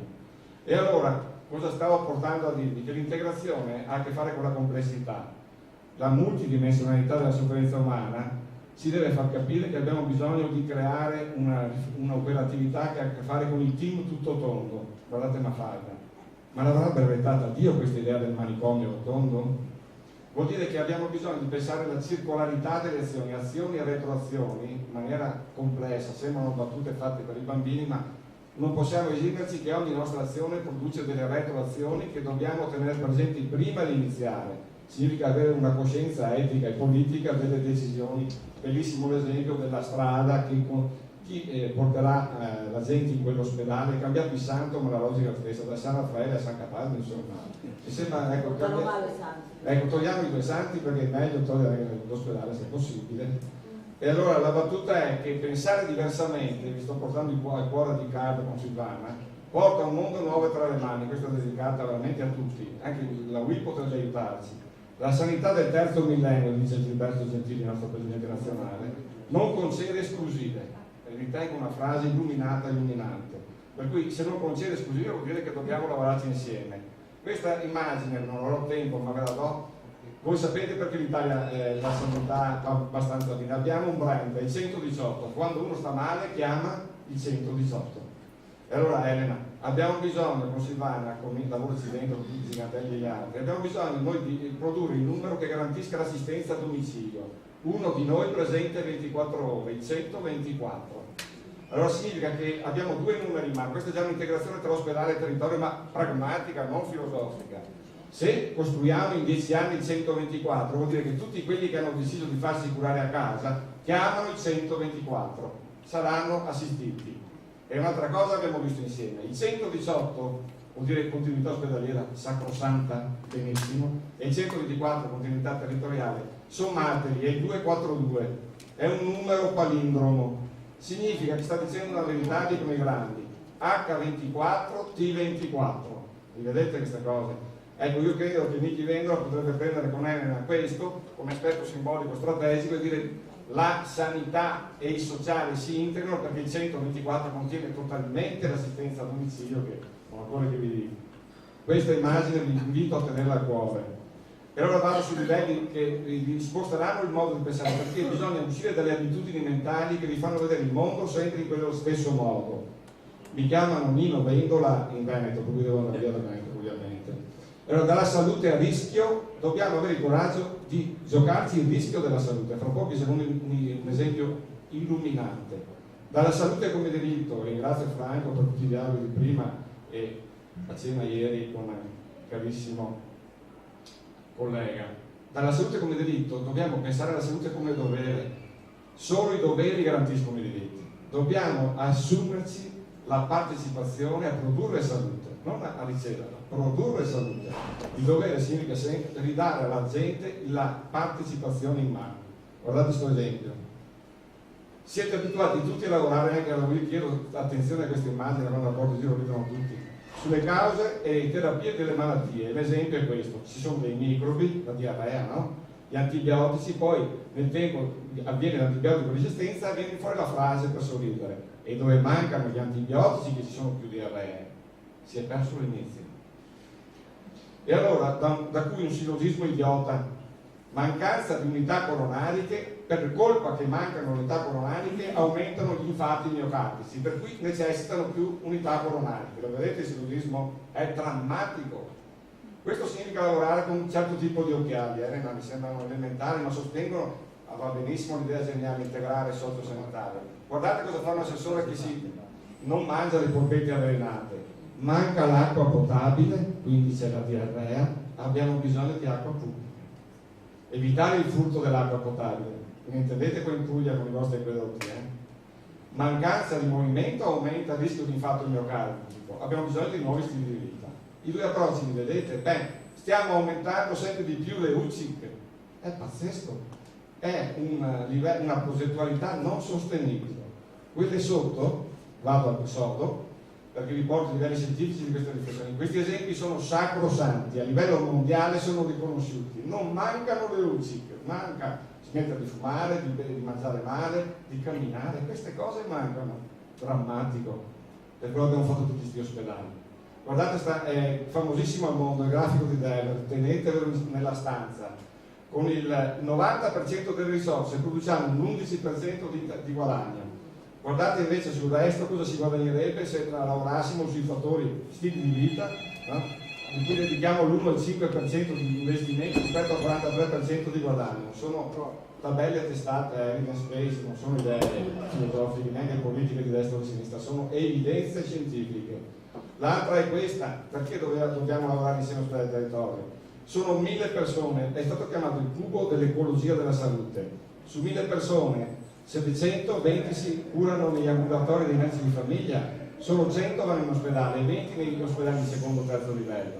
Allora capite gli investimenti come vanno equilibrati? È un altro cubo magico, famosissimo, usatelo nella programmazione. Questa è la conseguenza di quello. Lavorando su questo siamo sereni, se lavoriamo sui comportamenti avremo un 50% in più di probabilità di produrre salute.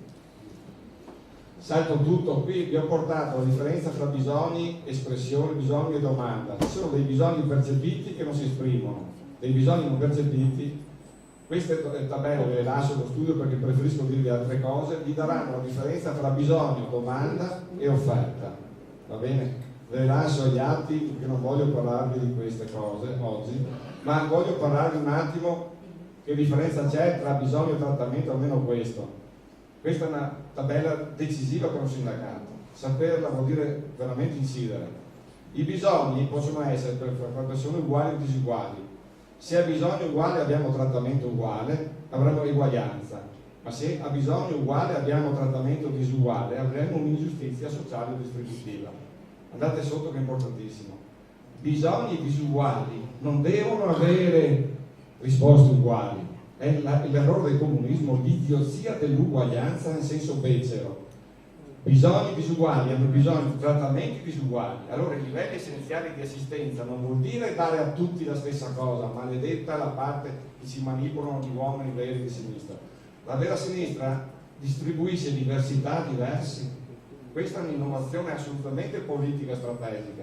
Questa è un'idea decisiva per rinnovare anche l'interesse a livello sindacale, perché uno degli errori, ne parlavo sempre con compagni della CGIL, è di fare uguale a tutti. Non è più il tempo di uguale a tutti, è diversità diversi che diminuisce la forbice della iniquità.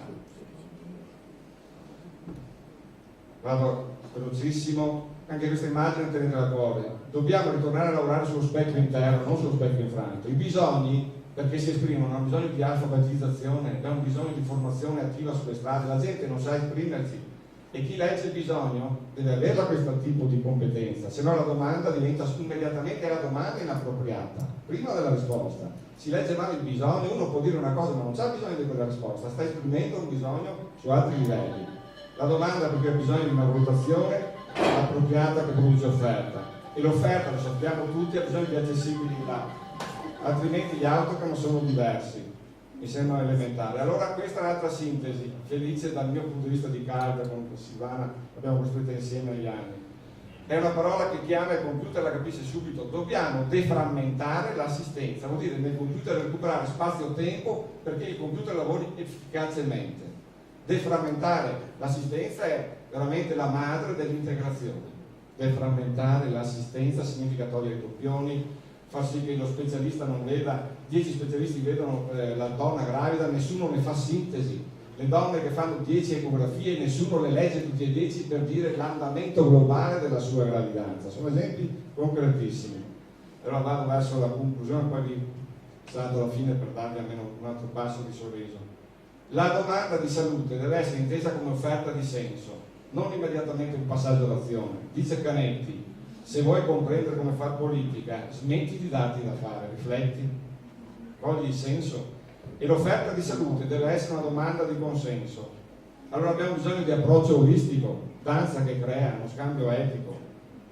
Rendere visibile l'integrale, adesso vi darò un passaggio da famiglia, da terapia familiare, rende possibile l'integrazione.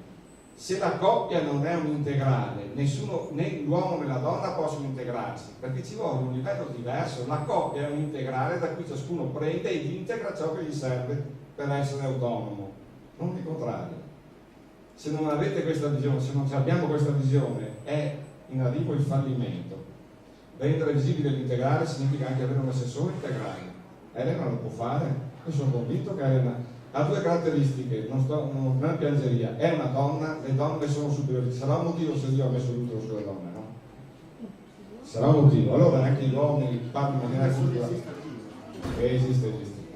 E comunque la natura ha posto, accolgo la tua affermazione, la accolgo. Stamattina proprio no. No, vero? È un altro gioco. È un altro gioco.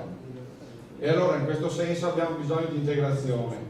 Qui c'è tutto, vi avverto, sono d'accordo, scusami se mi sono permesso di citare io, non nominare un di invano, mi hanno insegnato, scusami.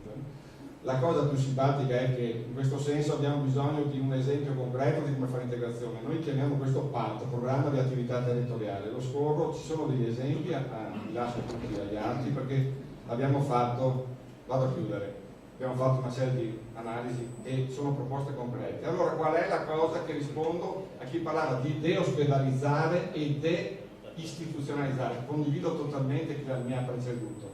Allora invece di solo dire ma non si può fare se non c'è l'azione proattiva, bisogna riospitalizzare il territorio, è tutta un'altra visione. Non funziona deospedalizzare, vuol dire fare ancora danni sui danni. Perché la gente va in ospedale? Perché è l'unico posto dove ti accolgono. Se non facciamo accoglienti i domicili, ma dove volete che vada la gente? Va dove c'è chi mi prende. 124 ad esempio, è una cosa, no? Razionalizzare, guardate questa immagine, sorridete e portatela via. Razionalizzare non è sinonimo di razionare. I tagli orizzontali non permettono sogni tranquilli, dormiteci voi su sto letto qua a casa. Se non si ridisegna globalmente, sono in commissione nazionale dei LEA, sono lì con Massicci e gli altri. Parlano solo di letti ospedalieri e di letti delle cure intermedie. Io ho chiesto a Massicci, a Palumbo, fine mi è stato Filippo Tirandetta, si è andato in pensione, non so cosa succede. Ma quando cominciate a parlare dei letti domiciliari? Quando è che li vedete tutti e tre assieme, le tipologie di letti? Non è possibile riospitalizzare il territorio perché se no vengono fuori San Raffaele, il San Cataldo e il San Giovannino, insomma. Allora non bisogna riciclare i letti sporchi dell'ospedale negli intermedi, non ci sarà un euro, saranno solo residuali per i letti domiciliari ed è questo che rende sostenibile il welfare. Less is more, solo il titolo, dobbiamo dare una mano ad Elena di scegliere con saggezza, lei lo sa fare. L'ha già dimostrato su altri momenti, perché dobbiamo sostenerla con tutte le critiche costruttive, e costruita molto la critica, purché sia un sostegno ad una donna che sa scegliere con saggezza. Adesso c'è la parte finale, ma vi lascio, almeno vi faccio sorridere. Perché Elena non riusciamo, è il core business del mio intervento, a creare integrazione. Perché abbiamo solo capacità interattive, abbiamo bisogno di comprendere insieme il punto G. Solo se c'è il punto G l'interazione diventa integrazione. Lo vedete il gioco sulla parola? Allora il fattore G non è un luogo, dov'è il luogo, il punto G, gli uomini imbecilli chiedono dov'è il punto G, no? La donna dice ma cosa stai cercando? Il punto G è la qualità relazionale, è la qualità relazionale tra due soggetti, tra sociale e sanitario, tra uomo e donna, tra il vecchio e il bambino. Guardate questa dimensione, e il fattore G significa capacità globale, pensare globalmente e agire localmente, di governance, di giustizia, grandiose le persone che sono di fianco a me, di generosità, come lo sa dimostrare un sindacato alto, di gratitudine per chi produce queste cose, ovvero il fattore G è la qualità della relazione. E allora in questo senso abbiamo la possibilità di avere il futuro. Riospitalizzare il territorio ha bisogno dell'ultimo passaggio. Ospite va disambiguata, è una parola ambigua. È colui che ospita o colui che è ospitato? Entrambi. Questo significa visione olistica. È chi accoglie in casa propria una persona e una persona accolta in casa d'altri. Per cui è tutt'altro che ambigua, è una parola integrale, da cui ciascuno integra, porta via ciò che gli compete. La G è ospitare la diversità, questi due punti di vista. Se non c'è questa località, questa governance, non andremo mai a integrare l'ospedale e territorio, sono solo funzioni politiche, dette in maniera seria. L'altra cosa, da questa differenza che vi ho appena detto, dobbiamo capire che mettere due punti di vista in questa relazione è qualificare la relazione, dare o ricevere ospitalità, entrambi, e dobbiamo entrare nell'ecologia della salute, non o ospedale o territorio, non le guerre tra ospedale e territorio, la guerra di poveri ormai è Elena comincia per E. Lasciate, concludo con 5 citazioni che tutta la bibliografia li contiene. Lasciate che la rivoluzione dei pazienti inizi.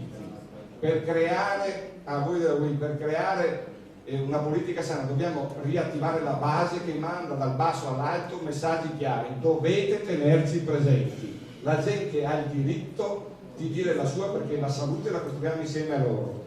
È un articolo del 2013 del British Medical Journal, è eccezionale. I pazienti soli possono migliorare l'assistenza sanitaria.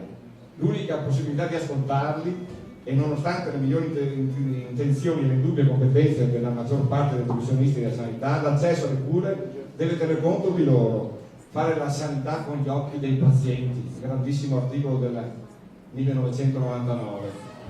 Chiudo. Riospitalizzare il territorio in tempi di crisi significa contestualizzare anche l'ITEC, l'alta tecnologia a domicilio con l'ITAC. l'ITEC, guardate che sono frasi fondamentali. Dobbiamo portare quella quota di tecnologia a domicilio che ci permette di mantenere a casa migliaia di persone in sicurezza. Se no l'ospedale ci dirà: lì non sei sicuro, non è niente vero, una serie di tecnologie essenziali di monitoraggio a distanza ce lo permetterà.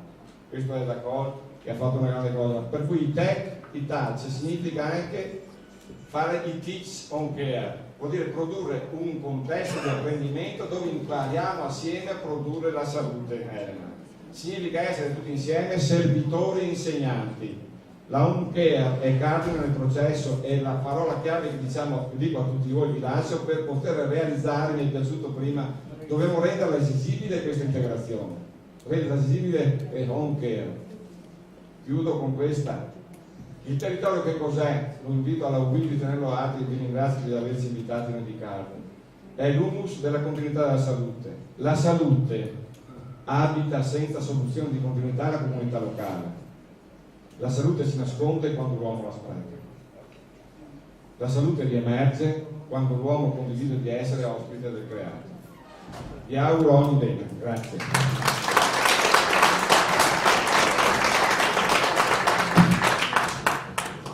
Grazie al professor Trimarchi per questo suo contributo che ci aiuta a ridefinire i paradigmi delle nostre riflessioni culturali sul tema dell'integrazione, e lo associamo alla scuola Sì, assunto ufficialmente nella scuola Quadri. Però chiudo con queste tre, perché se mi dai 2 secondi, Due, proprio due. Sì, proprio, ma basta. Allora, sono la sintesi politica per Nichi Vendola, che semmai mi buttino fuori dal bagno, so dove venire. L'ho già fatto, ieri sera. La sanità è un sottosistema del sociale, per quello siete grandi come sindacato, tenete duro. Il welfare rende sostenibile la sanità di secondo e terzo livello. Qualsiasi Roma si parli lo devono sapere. Il sindacato illuminato deve produrre dati su questo livello. L'assistenza primaria orientata alla comunità a parità di costi è inclusiva ed economica perché produce empowerment. Il lavoro in team è garanzia di cooperazione competitiva per servizi convincenti, è una sintesi assoluta, mi dispiaceva non modale. Le criticità, tendenza a costruire servizi primari su logiche prestazionali ospedaliere. Non siamo contro l'ospedale deve essere diverso. ADI non accreditate servono i sindaci, quali specialisti del territorio vengono colonizzati dalle specialità ospedaliere mantenendo quel modello insostenibile. Debole alternativa ad altri setting, dobbiamo produrre letti domiciliari rispetto ai letti intermedi. Guardate che sarà una bomba i letti intermedi. Fra 2 o 3 anni salta l'Italia, non sono sostenibili. E letto domiciliare, scarso marketing di quello che vi sto dicendo. Avete tra voi in Puglia, per quello mi sono permesso di prendere la parola, per ringraziare il moderatore, c'è anche il gruppo degli assistenti sociali che ha prodotto questo libretto, vi invito a leggerlo, Welfare come diritto, è bellissimo.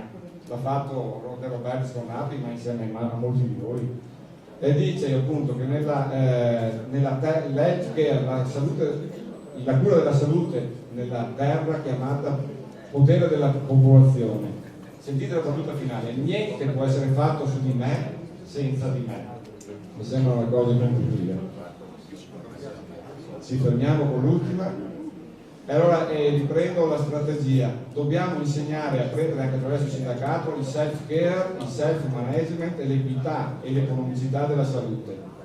E l'ultima a cui sono tenuto: al centro non c'è il paziente, smettete di dire questa stronzata, perché manipolare una persona. Al centro non c'è neanche il medico, non c'è l'assistente sociale, al centro c'è, lo ripeto, chiudo, la qualità della relazione tra di loro.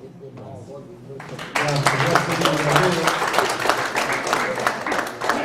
Siamo in orario, adesso è giunto il momento, diciamo, della parte della proposta, della riflessione sulla proposta che Rocco da tempo sollecita le persone che sono qui a questo tavolo, con le quali collabora nella riflessione sul tema dell'integrazione. E lavoreremo così adesso con lo staff dei giovani collaboratori, giovani ed esperti collaboratori del professor Veneto, quindi chiamerei qui al tavolo gli giovani avvocati Francesco Gismondi e Leonardo Lonardelli del Centro Studi Diritto dei Lavori, che è il gruppo di lavoro coordinato dal professor Veneto.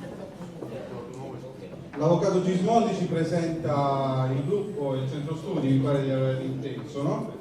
E quindi farà un breve intervento introduttivo, poi lasceremo la parola all'avvocato Lonardelli.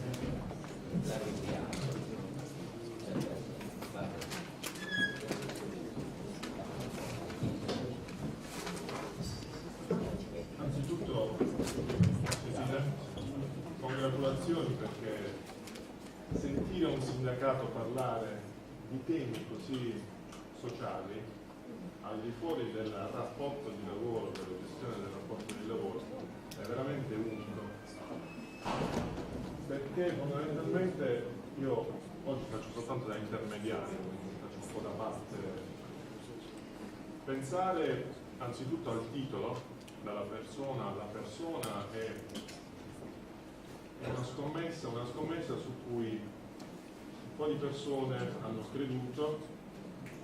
E da ultimo, quando il professor Veneto nel 2009 ha pensato di ideare un centro studi diritto dei lavori, si dibatteva se parlare di relazioni di lavoro, e proprio l'ultimo intervento in effetti ha dato il lancio, perché io ricordo che a un convegno un bel po' di tempo fa, forse 7-8 anni fa, ma lo ricordo ancora, venne fuori una esattamente proprio sulla sanità, anzi rischio clinico, una bellissima frase. Tutto nasce dal fatto che ci sentiamo un po' tutti soli, un po' tutti soli lasciati dalle istituzioni, un po' tutti soli lasciati nelle relazioni interpersonali, nelle quali si colloca sicuramente l'ampia disciplina dei rapporti di lavoro, e da lì nasce però l'esigenza di soffermare ognuno per la propria competenza la propria attenzione sulla disciplina di queste relazioni. Allora c'è chi studia la disciplina delle relazioni di lavoro, c'è chi studia le discipline sociali, più prettamente sociali, e molte volte però ci si scorda che la persona, sì, non è al centro, deve essere appunto al centro delle relazioni. E quindi va studiata la persona a 360 gradi. Non si può pensare di studiare un mondo in continua evoluzione delle relazioni di lavoro, un mondo caratterizzato dai lavori, non più il lavoro subordinato, classico, con il datore, padrone, il lavoratore, ma un mondo caratterizzato da una continua evoluzione, da tantissime cose che noi cerchiamo di studiare, un mondo caratterizzato dalla presenza della persona che comunque è al centro di un sistema, persona che è al centro di un sistema che vuole impadronirsi di questo sistema, vuole che questo sistema funzioni grazie a lei. E quindi da qui non possiamo pensare di studiare il mondo delle relazioni di lavoro diversamente e distintamente da quello che è lo stato sociale, da quello che è la salute della persona. Ecco perché nasce il Centro Studi di Diritto dei Lavori, ecco perché questa associazione, ideata dal professor Veneto nel 2009, ha delle sezioni, non sono delle sezioni, diciamo, tematiche giusto per racchiudere un po' di elaborati, ma è la persona vista a 360 gradi, la persona nel mondo del lavoro, nel mondo dei lavori, dei nuovi lavori, la persona assistita dallo Stato o cosa fa per lo Stato, la persona nella sua salute.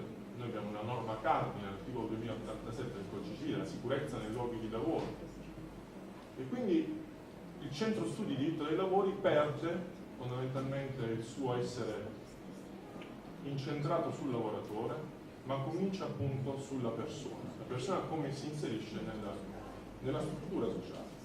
Questo è forse il più grande merito che si può dare a un sindacato nuovo, sicuramente un sindacato che guarda a dei servizi alla persona, non al lavoratore. Questa è sicuramente una grandissima scommessa e vi faccio le mie più grandi congratulazioni.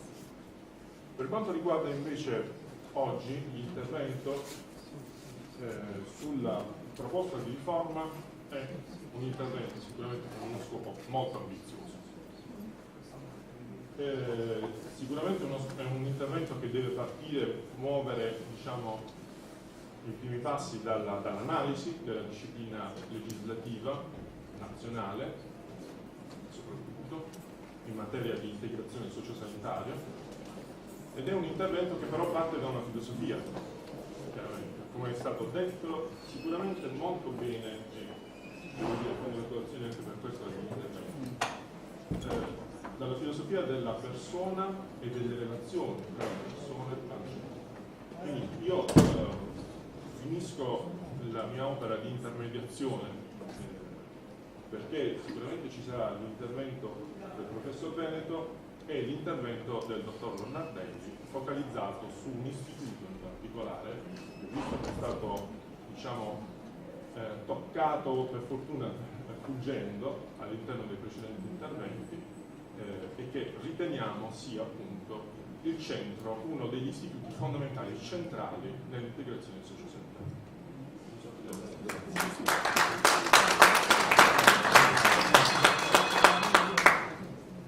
Grazie, io per un attimo rubo il mestiere al nostro moderatore per dire cosa abbiamo preparato. Ho seguito con interesse, continuiamo a lavorare, cercheremo di rispettare i tempi ci siamo posti questi compiti per essere, crediamo, utili e speriamo utili non solo ai nostri amici e compagni del sindacato, ma agli operatori, cioè all'assessore, a chi fa la politica. Generalmente questi convegni a un certo punto rimangono tra amici, perché il politico viene, porta il saluto, parlo di Ludovico Baticco che è il mio allievo, legato a me per ragioni familiari, quindi posso parlarne male con tranquillità, tra l'altro parlo con fatica perché io non parlo mai seduto, però non mi microfono alzato, quando mi siedo mi addormento i presenti, mi scoccio da morire, però non ho un altro microfono, sto parlando seduto e vi chiedo tutto per questo, ma sarà rapidissimo. Ringrazio la gente, perché generalmente questi convegni si fanno invece sperando di dare un contributo a chi opera. Però chi opera viene e preso degli impegni precedenti assunti, oppure più pressanti su una serie di aggettivi va via, porta in saluto, si candida per le prossime elezioni, cerca un ruolo, fa la sua attività e noi rimaniamo a lavorare, a fare il centro studi di lavoro, vi ringrazio, io sono un politico pentito, qualcuno forse lo saprà, mi sono dimesso da banchiere, da deputato, sono 4 in Italia nella storia, da Einaudi in poi, che sono dimessi in silenzio da deputato, devo ospitare nel piatto dove non ho mangiato. Però lasciamo stare l'applauso, se no si finisce il populismo, lasciamo ad altri frillire, sapete che cavallette e altri animaletti sono frilliri, lasciamoli da parte. Noi invece ci offriamo concretamente e cerchiamo di dare un contributo. Chiudo subito, ci siamo divisi così compiti. Gismondi ha presentato, lo ringrazio, il mio centro studi di lavori che è nata un'idea mia di giugno qualche secolo fa e l'abbiamo attuata. Lavoriamo insieme, l'unico sindacato finora che ci ha onorato in gemellaggio è la UIL e li ringraziamo, sarà perché ci vorrà un fiscato di Aldo Pugliese, c'è Aldo Pugliese, dove? È lì, nascosto, per colpa sua, per colpa di Matarozzo riusciamo a collaborare, speriamo che gli altri vogliano collaborare con questo centro, con noi abbiamo interesse, siamo tra l'altro volti a fini di lucro enorme, vogliamo investire in ville, in veline, in tante cose, non riusciamo a farlo per carenza di mezzi. E abbiamo diviso così il lavoro. Donatelli esporrà una proposta che viene fuori dal centro studi, sotto la mia guida, con coordinamento di Gismondi, con collaborazione di altre persone presenti, non le cito tutte, le mie allieve sono in fondo, è una proposta, che all'interno di una proposta che stiamo articolando come, chiamiamolo così, proposta di legge, disegno di legge, sono vari termini, anche qui la mia vecchia esperienza parlamentare non la cito, diciamo un progetto. È un progetto operativo che si collega anche a quello che ho sentito prima, quel discorso che mi ha molto colpito, ci tornerò dopo, su parole come ospite, nelle conclusioni dopo, nella divisione dei compiti, le parole un altro esempio, molto simile, forse più carino a quest'ora, Eros, del simposio di Platone, ma poi lo dico in conclusione, adesso si prepari spiritualmente perché ne parleremo, come ospite c'è l'Eros. E la proposta di Donatelli è tecnica proprio. Se ci concede 10 minuti, 12 minuti la presenta, è un modellino che l'assessorato potrebbe eventualmente usare. Io sto preparando con loro un articolato che lo porremo attraverso la UIL all'assessorato regionale, agli operatori della sanità, non so se anche la ministra Lorenzini, che mi pare abbastanza impegnati in proposte particolari, qualche volta sono degli spot, speriamo che non siano degli Sputnik, altre volte sono delle cose di un certo interesse, che ho appena letto la sua intervista. Poi invece toccherà a me concludere con un progetto politico che vorrei passare a Elena Gentile, poi potrà bocciarmi, sono pronto a prendere i voti, si rimane così giovani e si è sempre allievi anche di noi politici. Quindi se ci date questi 10 minuti da un lato e 10 dall'altro, il silenzio va a senso, vado avanti, procediamo, guadagniamo tempo, grazie. Gira il cartellino, parla una detta, grazie. Sì, mi guarda di micro. No, la montagna.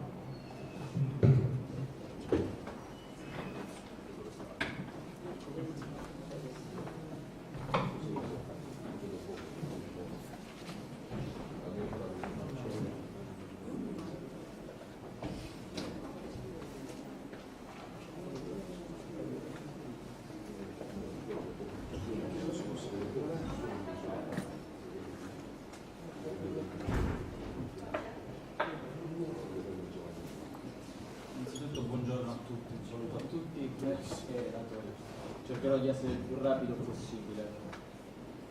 Il compito che ci è stato affidato è stato quello più o meno di superare, cercare almeno il superamento della normativa di settore.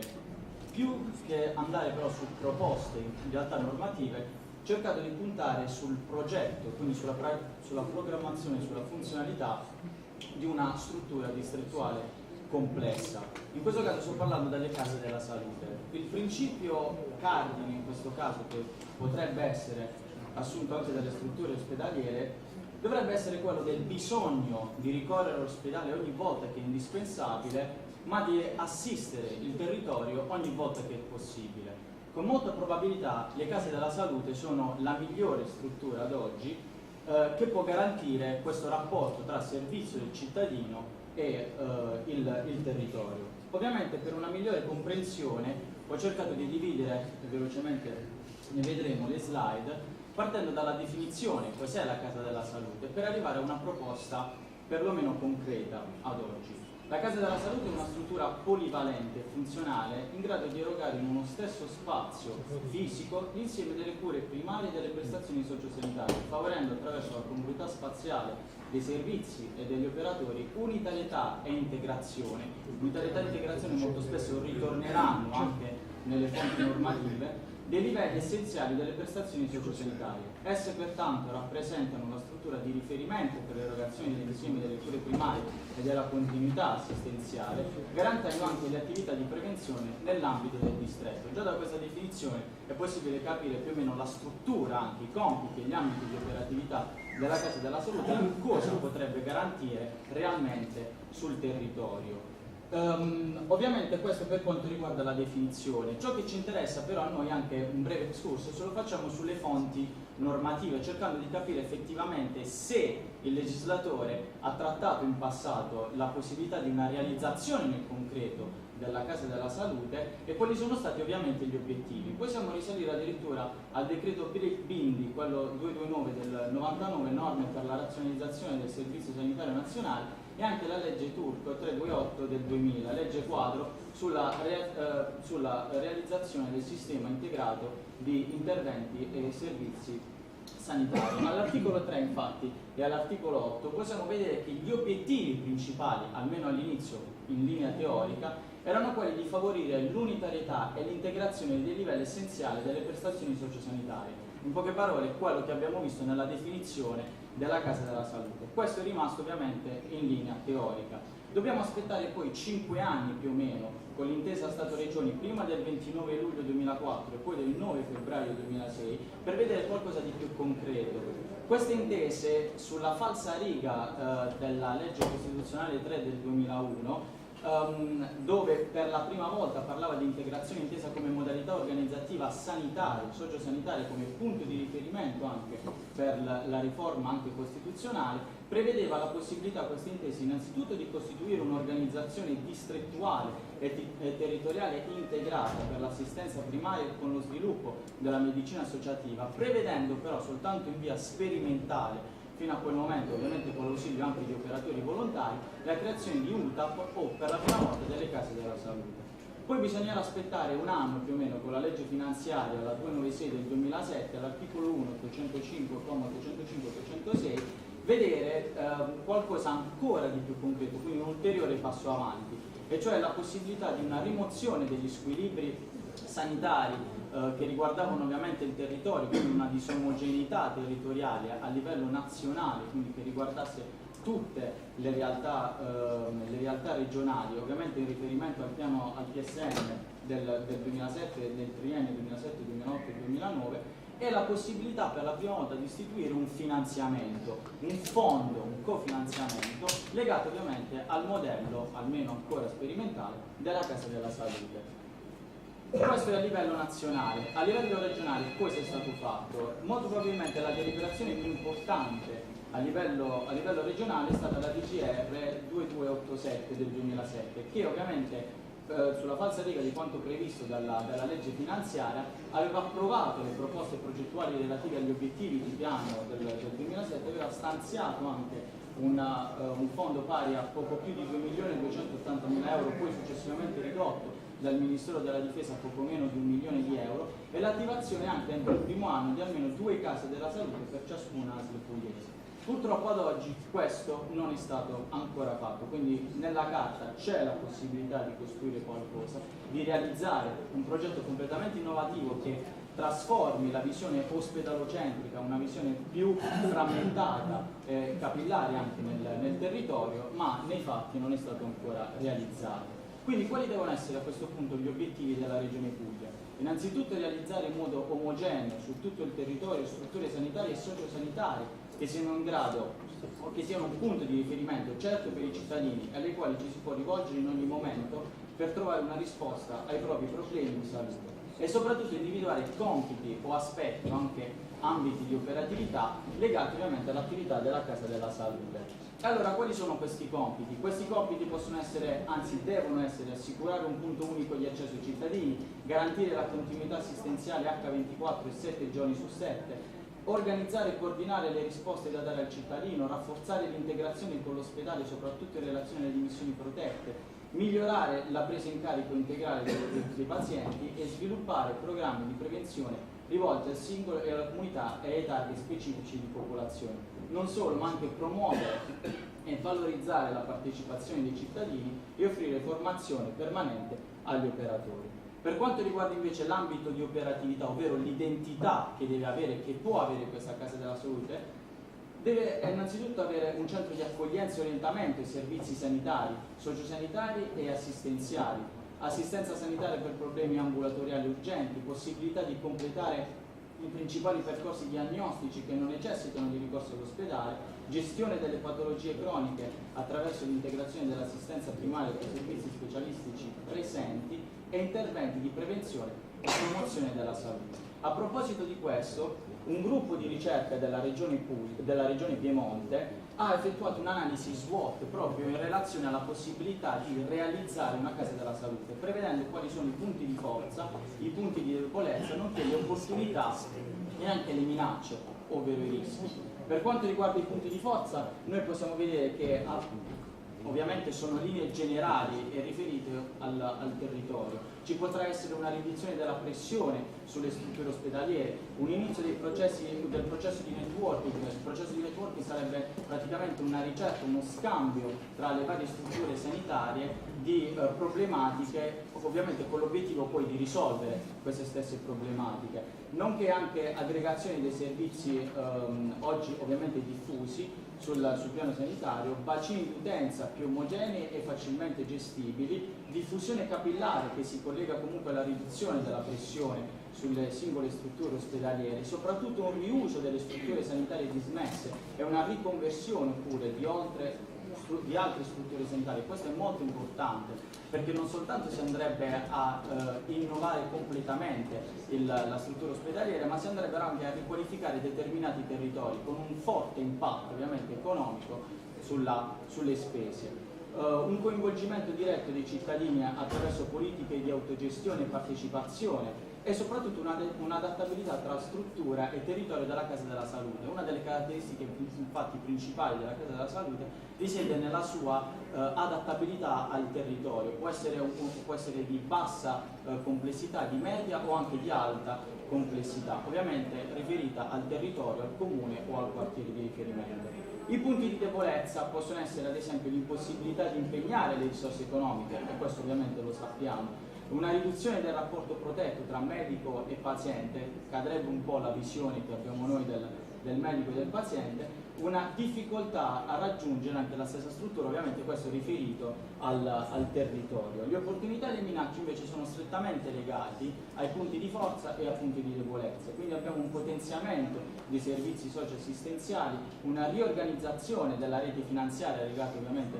al processo di networking, un'apertura internazionale anche attraverso l'adozione di modelli efficienti e di successo, perché no, uno sguardo anche all'Europa, una maggiore attenzione verso il singolo cittadino e verso le sue esigenze e una diffusione anche della cosiddetta best practices, che sarebbe una sorta di esperienze da quali derivano ovviamente i risultati migliori per poi ovviamente prenderne esempio. Una diffusione di nuove tecnologie, in questo caso telematico-informatiche, che potrebbero essere usate non soltanto dal personale medico e amministrativo, ma anche, perché no, dal cittadino.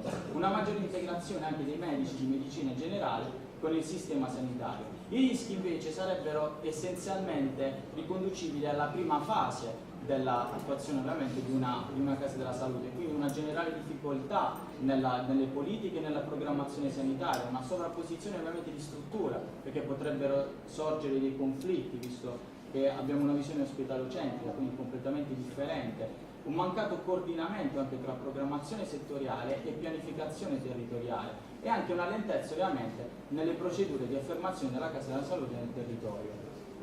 Pertanto quale sarebbe la soluzione? Cosa bisogna fare? In questo caso la Regione dovrebbe adoperarsi nella adozione di linee guida per la progettazione e funzionamento di queste case della salute, di queste strutture complesse. E a chi sono rivolte ovviamente queste linee guida? Non possono che essere rivolte alle pubbliche amministrazioni, in particolar modo alle aziende sanitarie locali della Regione e ai progettisti, cioè a coloro che sono interessati ovviamente alla innovazione della struttura ospedaliera. Tuttavia comunque le linee guida non soltanto servono queste linee guida per compiti o ambiti, per cercare compiti o ambiti di operatività della Casa della Salute, ma servono anche per contribuire alla riconoscibilità e unitarietà progettuale, a costruire un modello nel quale convivono figure e profili professionali nella chiarezza dei ruoli e dei rapporti giuridici. Basti pensare che all'interno di una Casa della Salute possono operare diversi soggetti regolamentati da tipologie contrattuali differenti.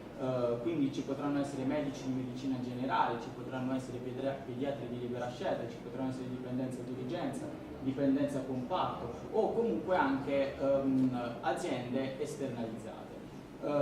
Fornire poi una chiara definizione della linea di comando e della relativa responsabilità clinica e gestionali deve essere uno dei primi obiettivi anche che la Casa della Salute deve raggiungere. Individuare poi, ed è una conseguenza ovviamente della responsabilità, una figura responsabile della gestione complessiva della struttura, così come avviene anche per i presidi ospedalieri e per i dipartimenti territoriali. Quindi in sintesi cosa deve fare? A cosa servono le linee guida? A stabilire quali sono i compiti, a chiarire l'ambito di operatività, a individuare quindi i soggetti, l'abbiamo visto, a costruire un modello efficiente, ovviamente questa deve essere la base, permettere la convivenza di diverse figure professionali, e l'abbiamo visto, ed elaborare soprattutto un regolamento interno, ovviamente legato alla chiarezza dei ruoli e dei rapporti giuridici.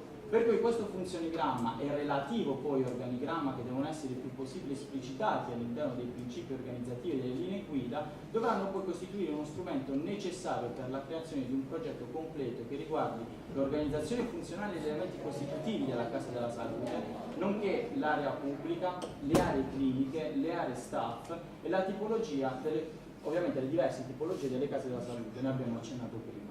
Concludendo quindi, al fine di permettere la costruzione e l'attivazione di queste strutture complesse, sarà necessaria la realizzazione di questo progetto e la creazione del modello, la presentazione di questa proposta presso la giunta regionale e l'approvazione ovviamente del progetto, che deve avvenire per deliberazione di giunta regionale. In definitiva, questa bozza o meglio ancora queste linee guida non sono altro dei criteri metodologici e normativi che devono essere necessariamente, parallelamente seguiti da azioni da svolgere, legate ovviamente al territorio e legate ovviamente alle tipologie diverse della Casa della Salute, perché non dobbiamo dimenticare che la prima emergenza deve essere sempre quella del cittadino nell'erogazione del servizio di assistenza sanitaria e di base, quindi, ma con uno sguardo sempre attento al carattere sociosanitario. Grazie.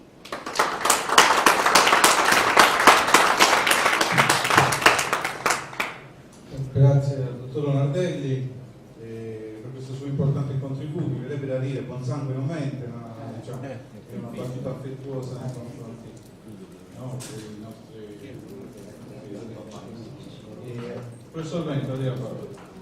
Sarò abbastanza breve, anche perché tra poco il numero dei relatori prevarrà sul numero dei presenti, e quindi anche perché, se ho capito bene, c'è un convegno parallelo nel corridoio, o ci trasferiamo noi o ci trasferiscono da noi, ma questo è un fatto che succede per i meno giovani, cioè nel caso mio regolarmente ne prendiamo atto. Proseguiamo i lavori all'interno con la sigaretta, anche se qui, siccome io appartengo a questo Ateneo, dovrei già penalmente intervenire e procedere quindi con provvedimenti che sta firmando.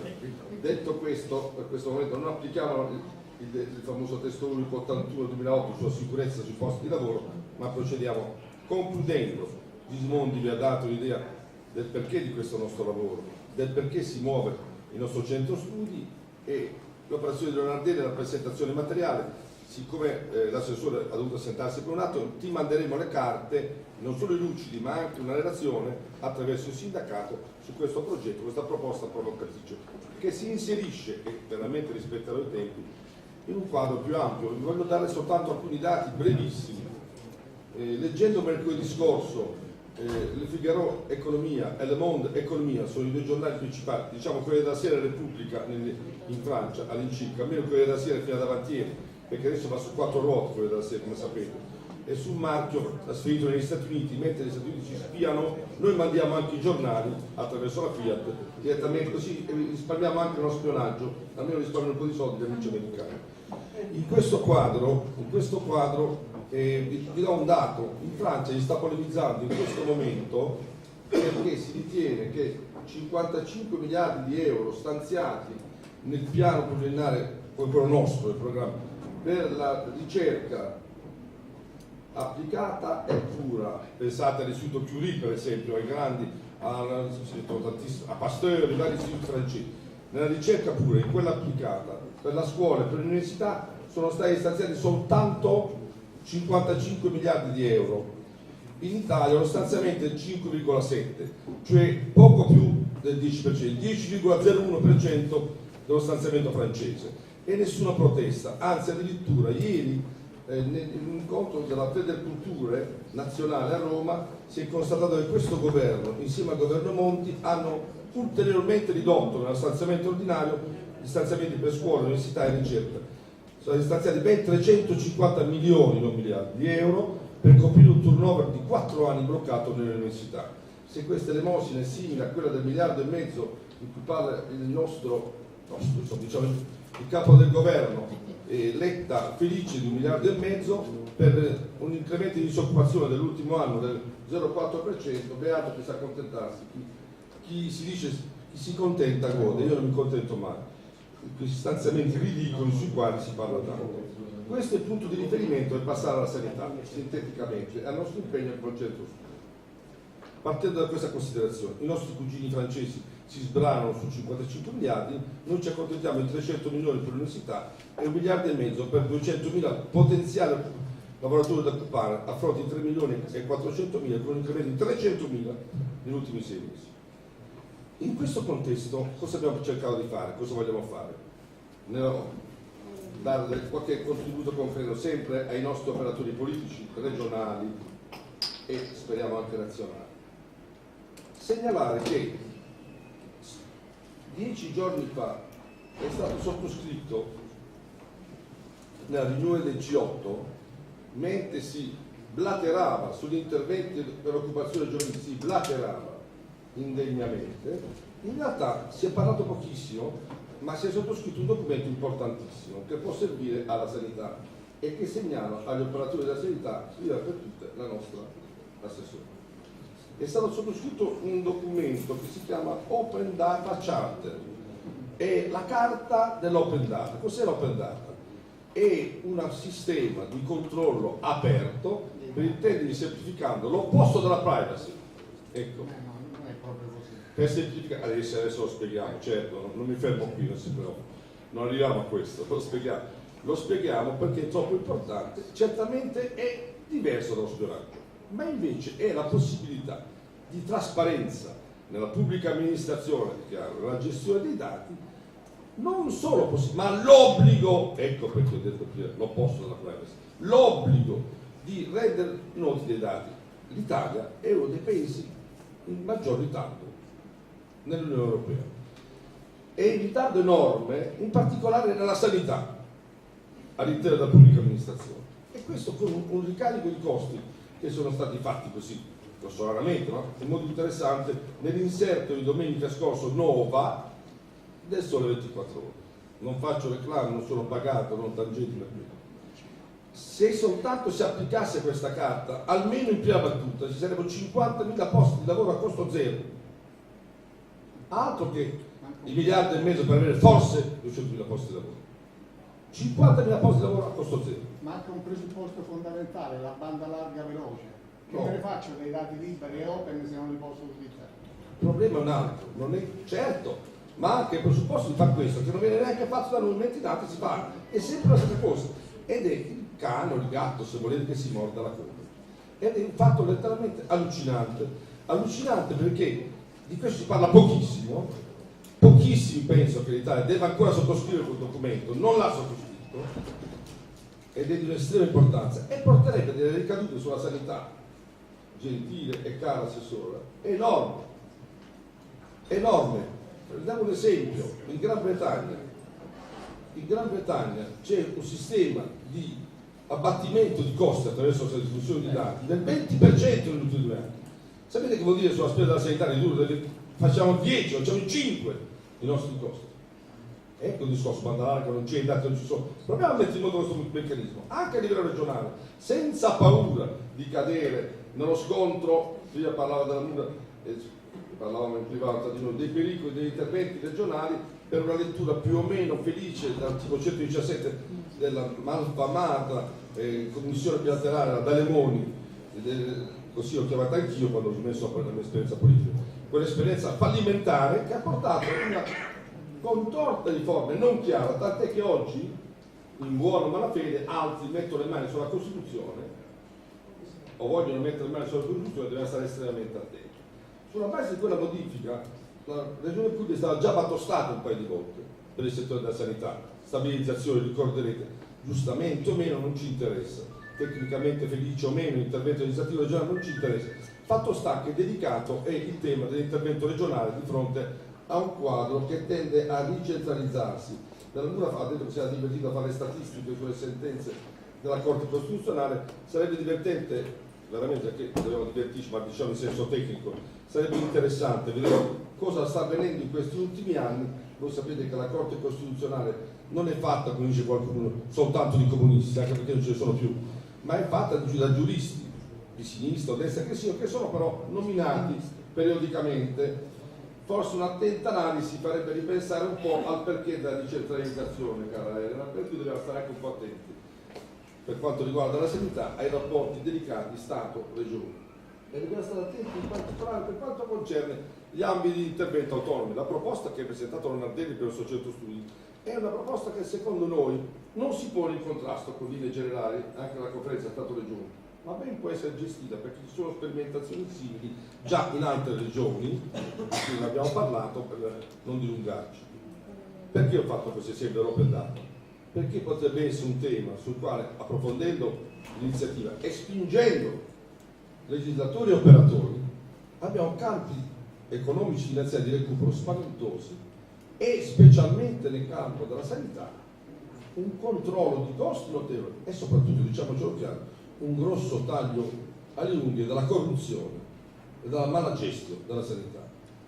Molti parlano della nostra sanità nazionale che non è la peggiore, ed è vero, non è affatto la peggiore sul piano qualitativo e come costi non è neanche la più esosa come costo di Stato, ma è la più sprecona purtroppo all'interno. Voglio dire che se ci fosse un controllo dall'open data a modelli di gestione diversa avremmo addirittura un salto di qualità ulteriore simile a quello che sta avvenendo. Prendiamo un altro esempio, per esempio negli Stati Uniti per quanto riguarda la ristorazione, l'alimentazione, con l'introduzione nei vari stati, sapete, del sistema federale americano, di meccanismi di trasparenza assoluta, i ristoranti hanno ridotto, è un dato ufficiale del Ministero della Sanità americano, del 20% la salmonellosi e hanno aumentato i profitti mediamente attraverso un intreccio di informazioni di dati sui livelli di controllo dei NAS, per intenderci, sui livelli di gestione, sui costi e sull'accesso ai ristoranti stessi.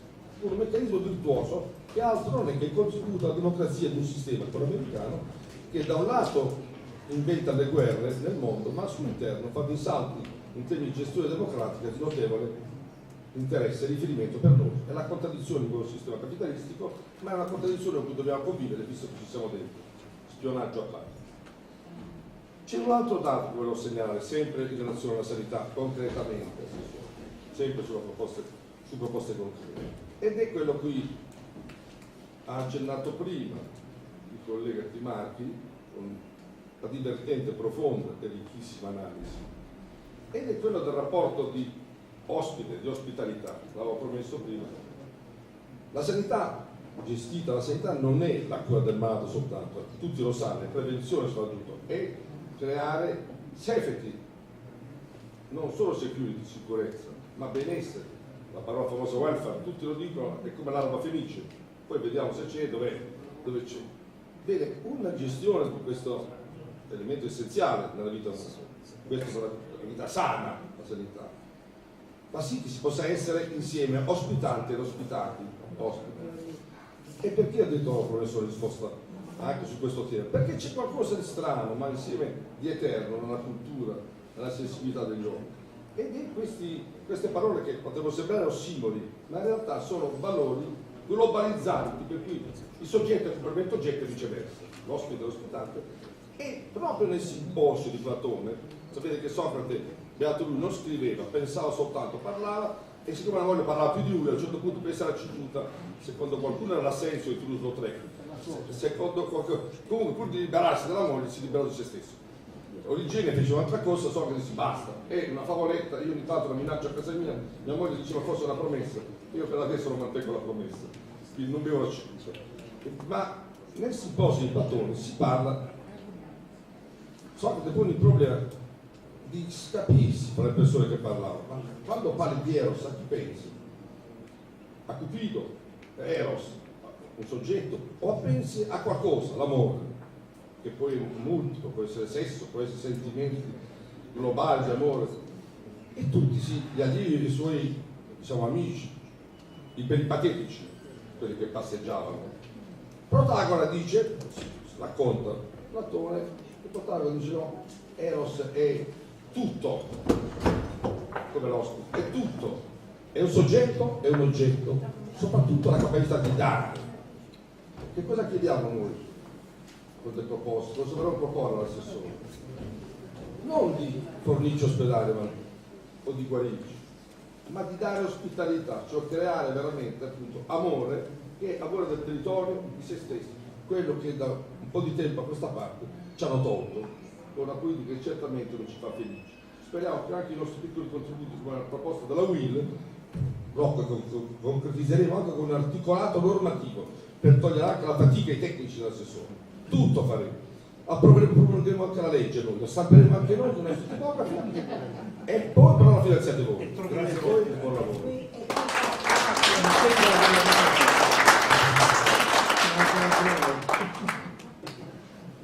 Ok, grazie al professor Veneto e ai suoi collaboratori per questo importante contributo. Siamo quindi al clou, diciamo, di questa giornata di lavoro e Elena Gentile ha avuto modo di assistere a gran parte degli interventi, quelli precedenti, anche il contenuto della relazione di Rocco, ho avuto modo di leggerlo, evidenziarlo mentre andavamo avanti i lavori del seminario, quindi non ci resta che dare la parola a lei, all'assessore regionale al welfare e alla salute, Elena Gentile.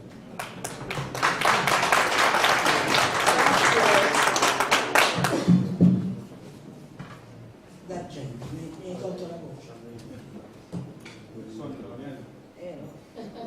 Sotto la cortina. Bene, grazie per questa ricca e colta riflessione che avete voluto in qualche maniera socializzare con il livello istituzionale. Cade in un momento assai importante e altrettanto delicato della vita istituzionale e politica di questa regione, ma altrettanto importante sarà il risultato di questa riflessione condivisa se riusciremo a inquadrarla in un contesto certamente più complesso, ma il cui approccio è ineludibile se vogliamo raggiungere risultati, cogliere obiettivi, migliorare la qualità della partecipazione e anche la qualità della relazione tra parti sociali e istituzioni. Io tengo moltissimo alla qualità delle nostre relazioni. In questi ormai lunghi 8 anni di esperienza istituzionale ho avuto sempre grande attenzione non a tenere viva una relazione formale molto spesso spocchiosa, ma una relazione vera sui contenuti, sulle riflessioni, che aveva dentro il senso vero, diciamo, della relazione tra le politiche, tra i territori, tra le persone, tra gli interessi nobili che dovremmo continuare a coltivare e a sostenere. Cambia l'approccio del sindacato e questa è, come dire, una straordinaria opportunità per il sistema delle responsabilità. Affronta il nodo appunto della condivisione e della partecipazione vera, non del confronto purché sia, su temi che oggi non sono passati certamente in secondo piano, ma che devono essere calati in un contesto di discussione che tiene dentro la questione dei diritti, non solo e non tanto il diritto del lavoratore che noi continuiamo a coltivare e a accarezzare perché veniamo da una certa storia, ma il tema del diritto, dei diritti, della dignità che oggi ancora più di ieri si incontra e si intreccia con il sistema dei diritti e delle tutele dei lavoratori. È molto interessante questo confronto. Io, come dire, lo inseguo e lo accarezzo perché per me è molto importante, è uno stimolo assolutamente decisivo per costruire passaggi importanti, scelte politiche, rivedere, ripensare o ricostruire intelaiature normative che abbiano dentro il senso, come dire, di un percorso condiviso di cambiamento. Se viene meno questo collante, no? Di sensibilità, di passioni, anche il risultato non ha quel retrogusto, diciamo, no? di grande emozione che, come dire, fa giustizia anche di tanti sacrifici personali, no? di anni di lotta e di impegno. Insomma, dico questo perché la discussione di questa mattina, come dicevo, colta non di un sapere, diciamo, no, così molto bacchettone, ma di un sapere che si cala dentro la vicenda e la vita delle persone, perché questo è il sapere che oggi ci serve nel momento in cui dobbiamo anche contrastare alcune opzioni politiche dalle quali purtroppo dipendono anche, come dire, no, i nostri destini. Quando a fronte della necessità di rimettere in ordine i conti dello Stato si procede con la logica dei tagli lineari, decapitando, no, la spesa in alcuni settori, qui ci mettiamo il welfare, ci mettiamo anche la sanità, non pensando che quella non è una spesa improduttiva, è uno straordinario investimento, perché il benessere, e parlo ovviamente di benessere, come dire, no, non di salute in senso stretto, il benessere è la precondizione perché davvero una società possa dirsi evoluta e possa creare le precondizioni per, come dire, no, uscire anche dalle difficoltà economiche. Insomma, chi pensa che un euro speso sul sociale sia oggi, come dire, una voce di capitolo da eliminare è fuori dal mondo, è fuori dalla storia, è fuori dal presente e ancora di più fuori dal futuro. E noi abbiamo, come dire, subito, no, in questi ultimi anni una vera e propria decapitazione, diciamo, non solo e non tanto rispetto alle risorse, ma anche della condivisione, diciamo, di una scelta, di un'opzione per il presente e per il futuro. È accaduto in maniera violenta per la spesa sociale, violenta, altrettanto importante, forse non ancora percepita nella sua gravità per la spesa, diciamo, no, squisitamente sanitaria. Oggi dobbiamo fare i conti con, diciamo, un sistema che va profondamente rivisto e rivisitato e che non può non essere accompagnato dalla buona politica, non può non essere non accompagnato dalla buona pratica sindacale. Quando oggi, banalizzo, fronteggiamo gli sferismi dei municipi, professore, perché poi questo accade, cioè quando un sindaco, e sfortunatamente non è come solo, no? Pone, no, sul tema della sopravvivenza del suo ospedale, parliamo di ospedaletti di 30, 40, 50 posti, non solo inutili ma anche dannosi, pone, come dire, la bandiera, no, dell'identità della propria comunità. Un sindaco qualche settimana fa, diciamo, con il quale ho sfiorato la colluttazione fisica, mi dice: nella mia città non si potrà più nascere e neanche morire. Ma, come dire, ho pensato ai nostri ragazzi che sono figli del mondo, che non hanno più, come dire, no, barriere né frontiere.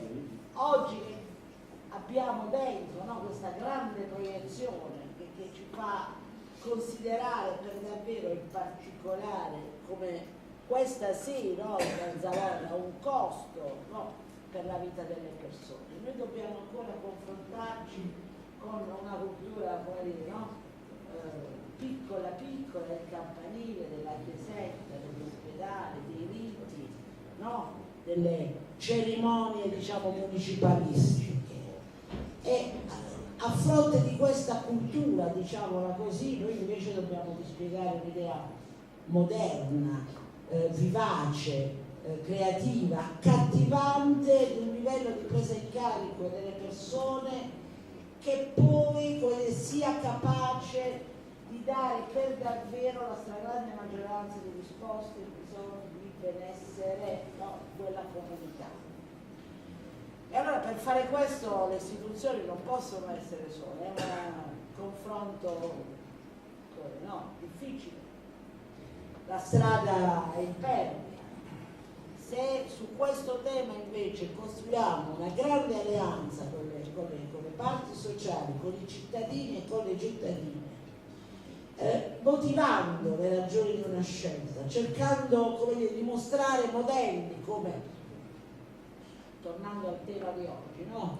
Di luoghi dove, no, riospitare, è molto bello, diciamo, questo passaggio, evoca, no, l'idea dell'accoglienza, della buona accoglienza, di cui noi italiani siamo, no, storicamente portatori, della presa in carico della molteplicità, diciamo, degli spunti che attengono non solo, diciamo, l'assenza di malattia, ma anche le difficoltà di vivere in un momento così difficile nelle grandi città, delle piccole città, lo sforzo che dobbiamo comunque fare, rispetto al quale però qualche traccia importante è stata già rappresentata.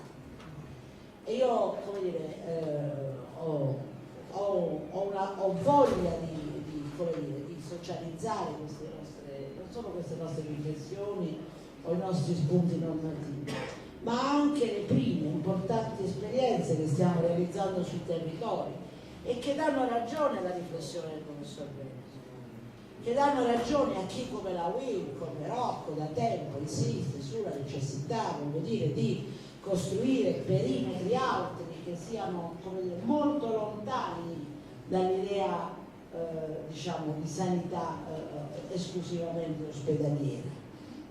Questi anni, come dire, no, qualche seme lo abbiamo piantato in un terreno che devo dire per molti versi attento, ma anche per altri versi molto ostile, perché il cambiamento spaventa.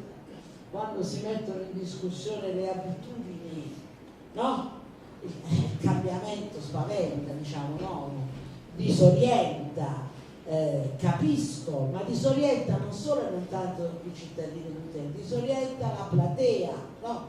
Degli operatori del sistema. Io sono tra questi, perché diciamo, temporaneamente prestata alle istituzioni politica è una temporalità che dura da parecchio tempo, però diciamo, sempre temporanea, che come dire, hanno consolidato riti, abitudini, privilegi, no? Che una politica e un sindacato capaci di guardare al futuro deve oggi mettere in discussione. Banalizzo, ma come dire, lancio una pietra nello stagno. Oltre il 30% della platea dei lavoratori sanitari gode della 104 e gode delle limitazioni, c'è un diritto sacrosanto, oggi in qualche circostanza diventa un privilegio e forse anche, perdonatemi, un abuso di una norma. Questo mette in difficoltà il sistema. Questo costruisce per davvero un diaframma rispetto invece alla necessità di riarticolare meglio, no? Il lavoro delle persone, restituendo qualità al lavoro delle persone, restituendo anche il senso, diciamo, dell'orgoglio e dell'appartenenza a un sistema pubblico che deve declinare un diritto, no? Non solo così accademicamente sancito da quei fogli ormai troppo ingialliti, ma che è dentro una cultura che è nostra. Allora, qui scatta, diciamo, come dire, no? Per davvero la passione che ci dobbiamo mettere tutti rispetto al percorso. Io sono molto consapevole delle difficoltà che avremo dinanzi a noi. Stiamo per uscire dal piano di rientro, alzo le mani al cielo, lì ci sarà un Dio, Allah, non lo so chi c'è, per chi crede, per chi non crede, cioè c'è qualcosa che a qualcuno, qualcosa a cui rivolgersi per, come dire, auspicare che il 23 di luglio venga definitivamente licenziato quel piano operativo per il prossimo triennio, prof, che ha già dentro molte delle cose che questa mattina con grande efficacia sono state messe alla nostra attenzione.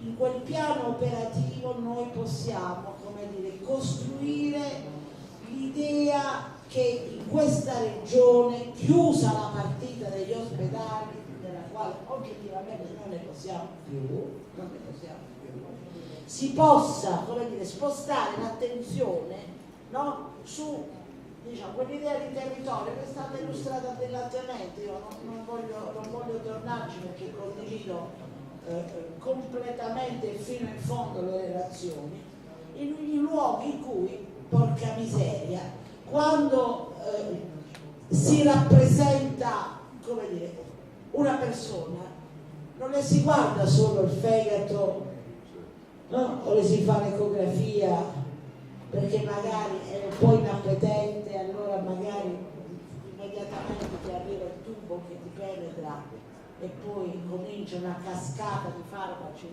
molto spesso inutili, no? E molto spesso attrezzate da noi. Ma probabilmente quella persona, come dire, no? ha un problema che va oltre, no? Una colecisti un po' ingrossata o una banale gastroenterite, non la leghiamo a nessuno, no? Ha un problema, come dire, suo, di vita, di relazioni, ha un problema, no? In questo momento, voglio dire, quello che più emerge, ha un problema di sopravvivenza e quindi di inserimento nel mondo del lavoro. E soprattutto se è già portatore di fragilità, se è già un soggetto vulnerabile.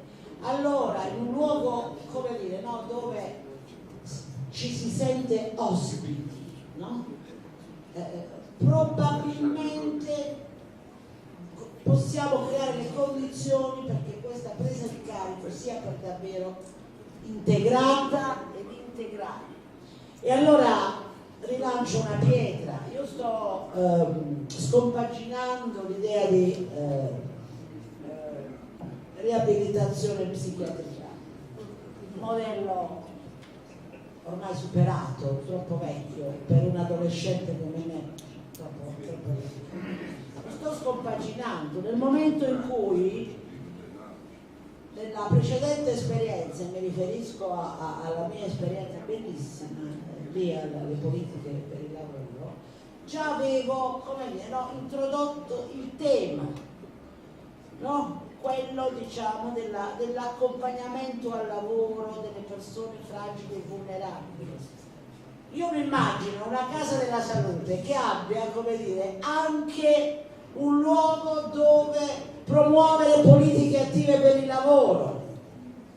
Io mi immagino una casa della salute dove, come dire, costruire per davvero, no, la filiera della presa in carico che accompagni fino all'ultimo step la persona. Io mi immagino, come dire, qualche esperienza ce l'abbiamo, prof, poi andiamo insieme a visitare, perché ci caliamo dentro un prototipo, no? 1, 2, 3, 4, 5 ne abbiamo già messi in piedi, e in quel prototipo, vivendo quell'atmosfera, possiamo anche, come dire, no, dare un taglio ancora più evidente di quello che sarà lo sforzo di questi mesi, che è quello appunto di socializzare la medicina. Io non ho voluto nella definizione della mia delega la parola sanità, non c'è, andate a vedere, io sono assessore a welfare. Ma questo, come dire, non banalmente, perché attraverso, come dire, no, la definizione si lancia il segno, il segnale di un approccio culturale diverso e differente. Io mi immagino, come dire, di accompagnare insieme a voi, insieme a quelli che vorranno, come dire, condividere questa sfida nei prossimi mesi. Non abbiamo moltissimo tempo, perché la legislatura finirà naturalmente fra meno di 2 anni, quindi è il tempo delle cose, no? È il tempo, come dire, di mettere a sistema i passaggi, è il tempo di validare modelli, di riproporli con grande velocità, è il tempo, come dire, no, di segnare diciamo, il ritmo del nostro lavoro per il futuro che verrà, ma dobbiamo farlo oggi, perché noi siamo portatori di questa cultura, siamo, come dire, capaci, no, di agire su alcuni elementi, su alcuni percorsi che, perdonatemi, altri nel passato non sono stati in grado di promuovere. Nel 2005, loro lo sanno, Aldo, Rocco, avevamo, come dire, no, poco e nulla, era una regione tutta vocata all'idea di welfare assistenziale, di compassione, di carità, di monetizzazione del bisogno. Oggi, diciamo, ci presentiamo con un lavoro certamente non concluso, stiamo dentro un grande cantiere, abbiamo, come dire, creato le condizioni perché poi alcuni passaggi potessero essere, come dire, assolutamente attuati.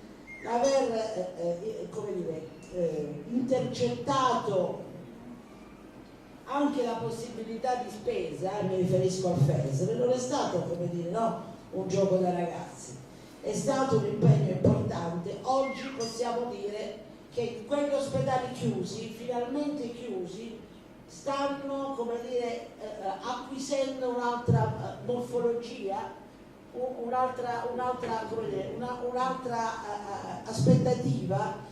Oggi in quegli ospedali garantiamo i servizi per le persone non autosufficienti, abbiamo attivato le residenze sanitarie assistite per gli anziani non autosufficienti, persino per i disabili gravi e gravissimi di età, come dire, dai 18 ai 65 anni, un modello, ma contemporaneamente in questi ultimi mesi non ne abbiamo parlato molto perché siamo ovviamente presi da, diciamo, da mille questioni, anche da mille emergenze, e mentre pensiamo a questo modello di sanità, come dire, con l'autoambulanza salviamo 300 lavoratori della riabilitazione psichiatrica, con l'autoambulanza salviamo altri 1200 lavoratori di una grande esperienza privata del territorio, con l'autoambulanza accorriamo e mettiamo in ordine l'assistenza, il trasporto oncologico ai pazienti di Taranto. Cioè in questo momento che deve essere di programmazione serrata dobbiamo anche, come dire, assolvere, no, al compito di salvare le famiglie di questa regione e il sostegno al reddito di queste famiglie. Ma lo dico aprendo ovviamente una parentesi che chiudo rapidamente. In questo piano operativo, rispetto al quale appena suonerà la campanellina, diciamo, del Ministero dell'Economia, anche qui un ragioniere che deve dettare la linea delle scelte politiche per il benessere. Cioè, siamo al paradosso, ma i paradossi continuano. Allora, abbiamo colto un obiettivo importante e voglio pubblicamente ringraziare Fabrizio Barca, già Ministro della Repubblica, l'unico con il quale siamo riusciti, diciamo, a costruire una speranza per il futuro.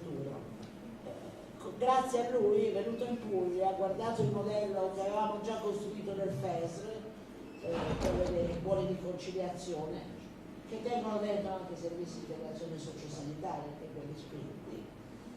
Riusciremo a, come dire, dare una grande accelerazione non solo in termini percentuali, perché poi le politiche si reggono sempre solo in termini percentuali, va bene ma non sempre funziona, ma daremo veramente un'accelerazione a quell'idea, no, di ospedale a casa, di posto letto a casa, che sta, come dire, nella nostra più grande ambizione, no? Quella di umanizzare, personalizzare sempre di più la presa in carico dei pazienti. Il giorno 11 è saltato l'appuntamento, ma dovevamo incontrare per la definizione, no, nell'ambito del PAC delle risorse dell'assistenza domiciliare integrata, dovevamo incontrare i rappresentanti del Ministero. Ma sapete di quale Ministero? Del Ministero dell'Interno. Ma io devo fare l'assistenza domiciliare con i poliziotti, con i commissari di polizia, con i prefetti, con i questori. Cioè, voglio dire, come costruiamo io con un prefetto di che cosa parlo? Di ordine pubblico. Di ordine pubblico. Cioè, dal punto di vista proprio culturale, no? Di competenze, saranno bravissimi, ma io di che parlo? Della salute pubblica, cioè, voglio dire, apro e chiudo una parentesi quanto è stato difficile. Allora, per chiuderla, per non farla eccessivamente lunga, diciamo, i temi di oggi sono assolutamente interessanti, li faccio miei con l'impegno di vedere prof in maniera assolutamente, diciamo, scevra da qualsiasi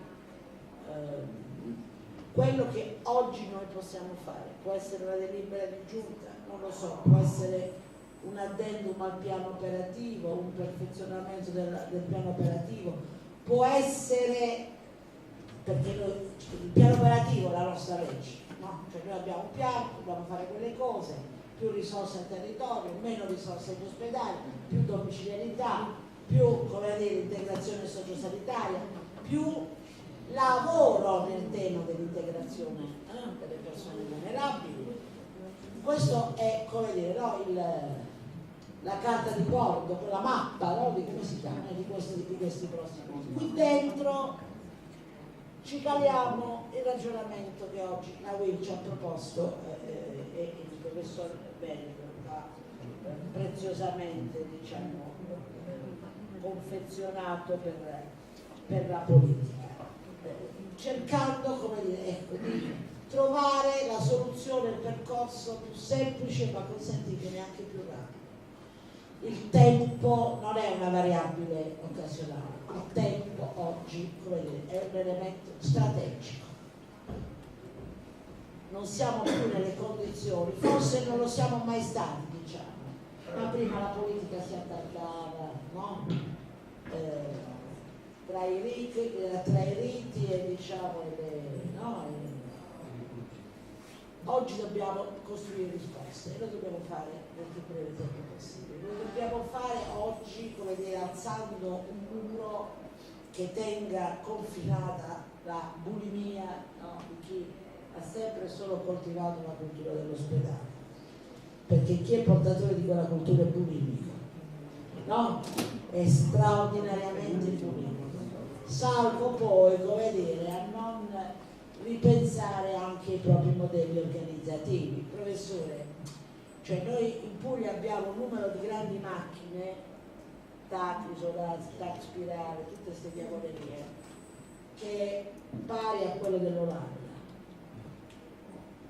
Però queste macchine funzionano 3 ore al giorno.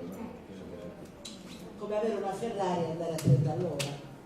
Comprati una bicicletta elettrica e fai prima, no? Spendi meno e hai un risultato migliore. Allora dobbiamo, no, come dire, puntare l'obiettivo su come riorganizzare il lavoro dentro il nostro ospedale. Aldo, è una battaglia che dobbiamo fare insieme, perché non è più consentito, come dire, a nessuno di attardarsi su modelli organizzativi che sono fuori dal tempo e fuori dal mondo. Oggi i cittadini ci chiedono questo: efficacia, efficienza, no, dei servizi, delle prestazioni, ma anche tanta e nuova umanità. Su questo penso che possiamo, come dire, ricostruire, riconnettere una grande relazione tra le parti sociali, il sindacato, la UIL e la politica. Su questo terreno, come sempre, sono pronta a lavorare. Grazie a tutti e a tutti. Posso dire alle compagne e compagni, complicato? No, è bellissimo, è bellissimo. Buon lavoro a tutti.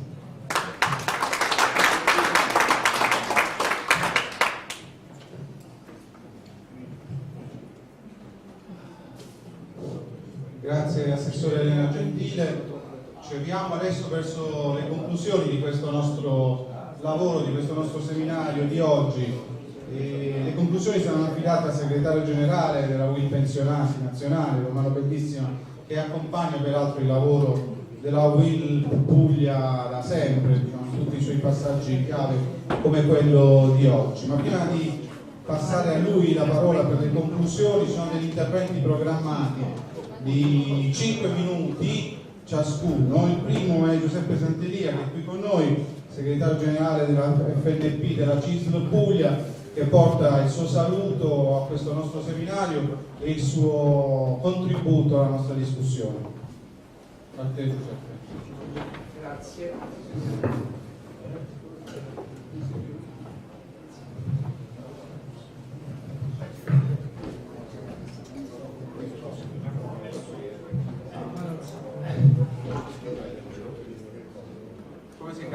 Un saluto agli amici pensionati della UIL da parte di tutti i pensionati della FNP di Puglia. Un saluto al tavolo della Presidenza e ai relatori. Complimenti Rocco per l'importante convegno, per il tema e per i relatori.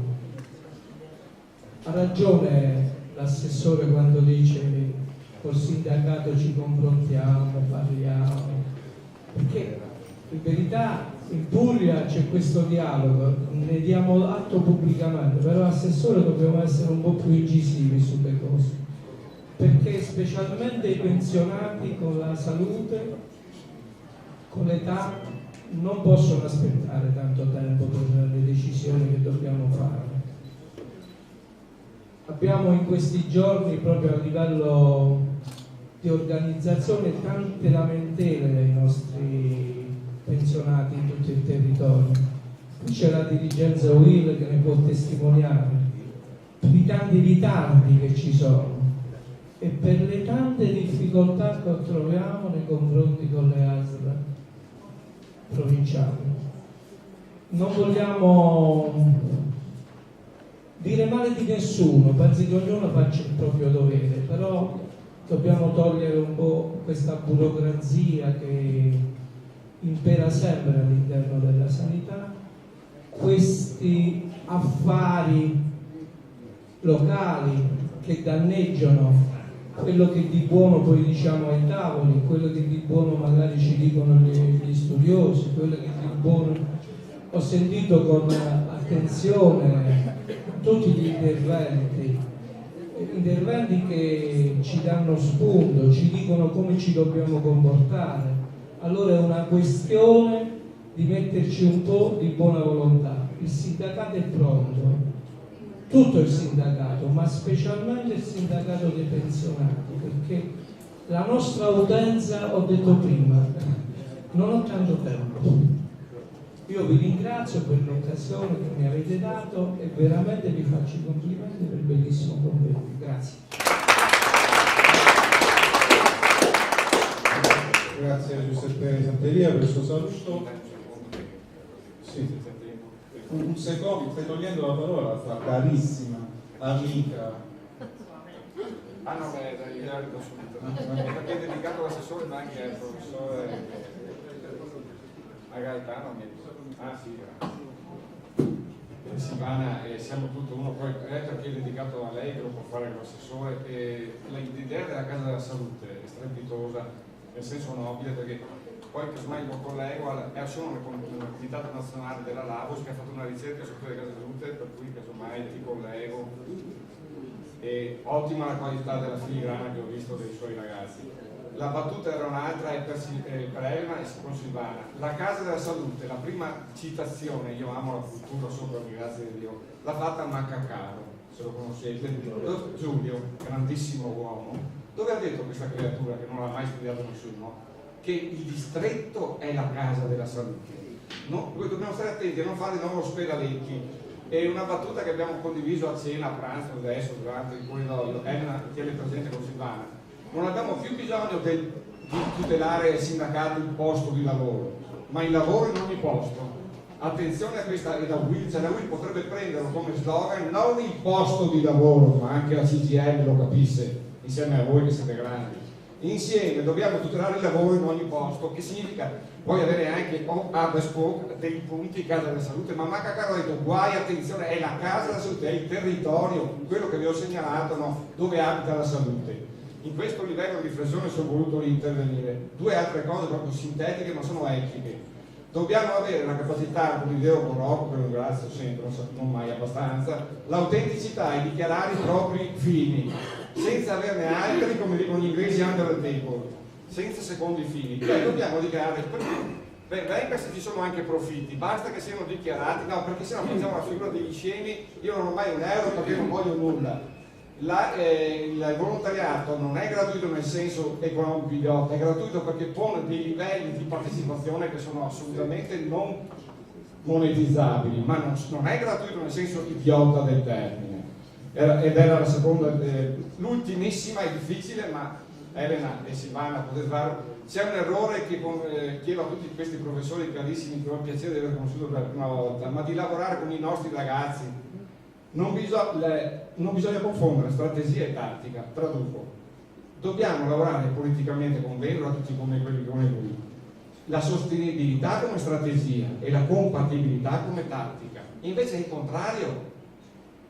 La sto dicendo in maniera sintetica, non è l'orario che lo spieghi, ma se non ribaltiamo questo tipo di errore che è epistemico, non c'è più niente da fare. Noi lavoriamo per la salute che è strategia, curare le malattie è compatibilità e tattica, invece lavoriamo sulla strategia della malattia, per cui continuiamo a produrre cause di malattie e non lavoriamo sulla salute. La battuta che ho fatto, perché amo Silvana come una sorella, ma come si fa a Taranto dire o lavoro o salute? Questo significa aver confuso questi livelli epistemici. Dobbiamo dire il lavoro e la salute, vuol dire lavorare per la salute, questo è assolutamente elementare. Cito OMS Africa, per quei miei amici missionari in Africa, una slide che me la posso far vedere, perché è un dono culturale che c'è un mio amico missionario a cui con i fondi del volontariato abbiamo regalato una bicicletta. Se mi apre la mia, ve la porto in 2 secondi, è un'immagine, niente altro di immagine, ma vi dà il valore cosa significa lavorare sulla sostenibilità e non sulla compatibilità. Taranto ha il diritto di dire questo. OMS Africa lo vede da tanti anni, me l'ha mandata molti anni fa. Vai avanti, c'è un fienile dove c'è un sacerdote, frate, che confessa, ma non c'entra nulla a confessare, guardatelo. Vai tranquillo, perdonate, sta arrivando sempre tutto il materiale che vi lascio. Vai, fra poco, avanti, queste le avete viste, fra pochissimo. Vai,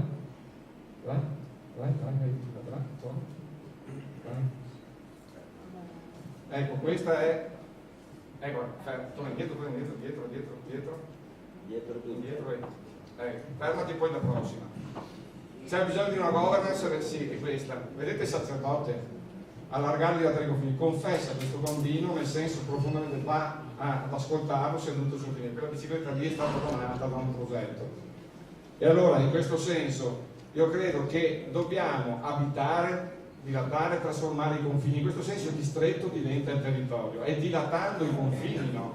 Che noi produciamo spazio abitabile, tempo abitabile, come dicevi te, e che produce veramente giustizia e equità della salute.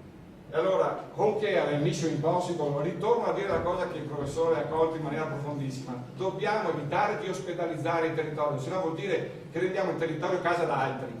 Dobbiamo riospitalizzarlo, che è tutt'altra cosa, e questa non è Mission Impossible, questa è la missione che vi infonde speranza, come dice il Papa, mi permetto di citarlo, non dobbiamo farci rubare la speranza. Per cui andiamo a riospitalizzare il territorio proponendo la salute come strategia. Veramente grazie a tutti voi. Allora, ampiamente annunciata, Silvana Melli, direttore sanitario della ASL Bari, per il suo intervento, 5 minuti anche a te. Silvana, devo tenere i tempi stretti. Sentite? Allora, gli spunti sono stati tantissimi, io cerco di sintetizzare al massimo. Prima di tutto credo che sono diventata direttore sanitario un po' attempata, ma nel momento migliore, con 2 persone in grado, intelligenti, coraggiose, l'assessore Gentile e il dottor Colasanto come direttore generale, e soprattutto 2 persone che non possono fraintendere, perché mi conoscono da poco tempo e sanno da che cosa sono animata, e quindi sto lavorando in maniera abbastanza tranquilla. Nel modello, ecco, io ho cercato, diciamo che abbiamo attivato, io mi sono trovata di fronte a un'ASL molto grande, ma anche con 14 distretti e con 14 direttori di distretto.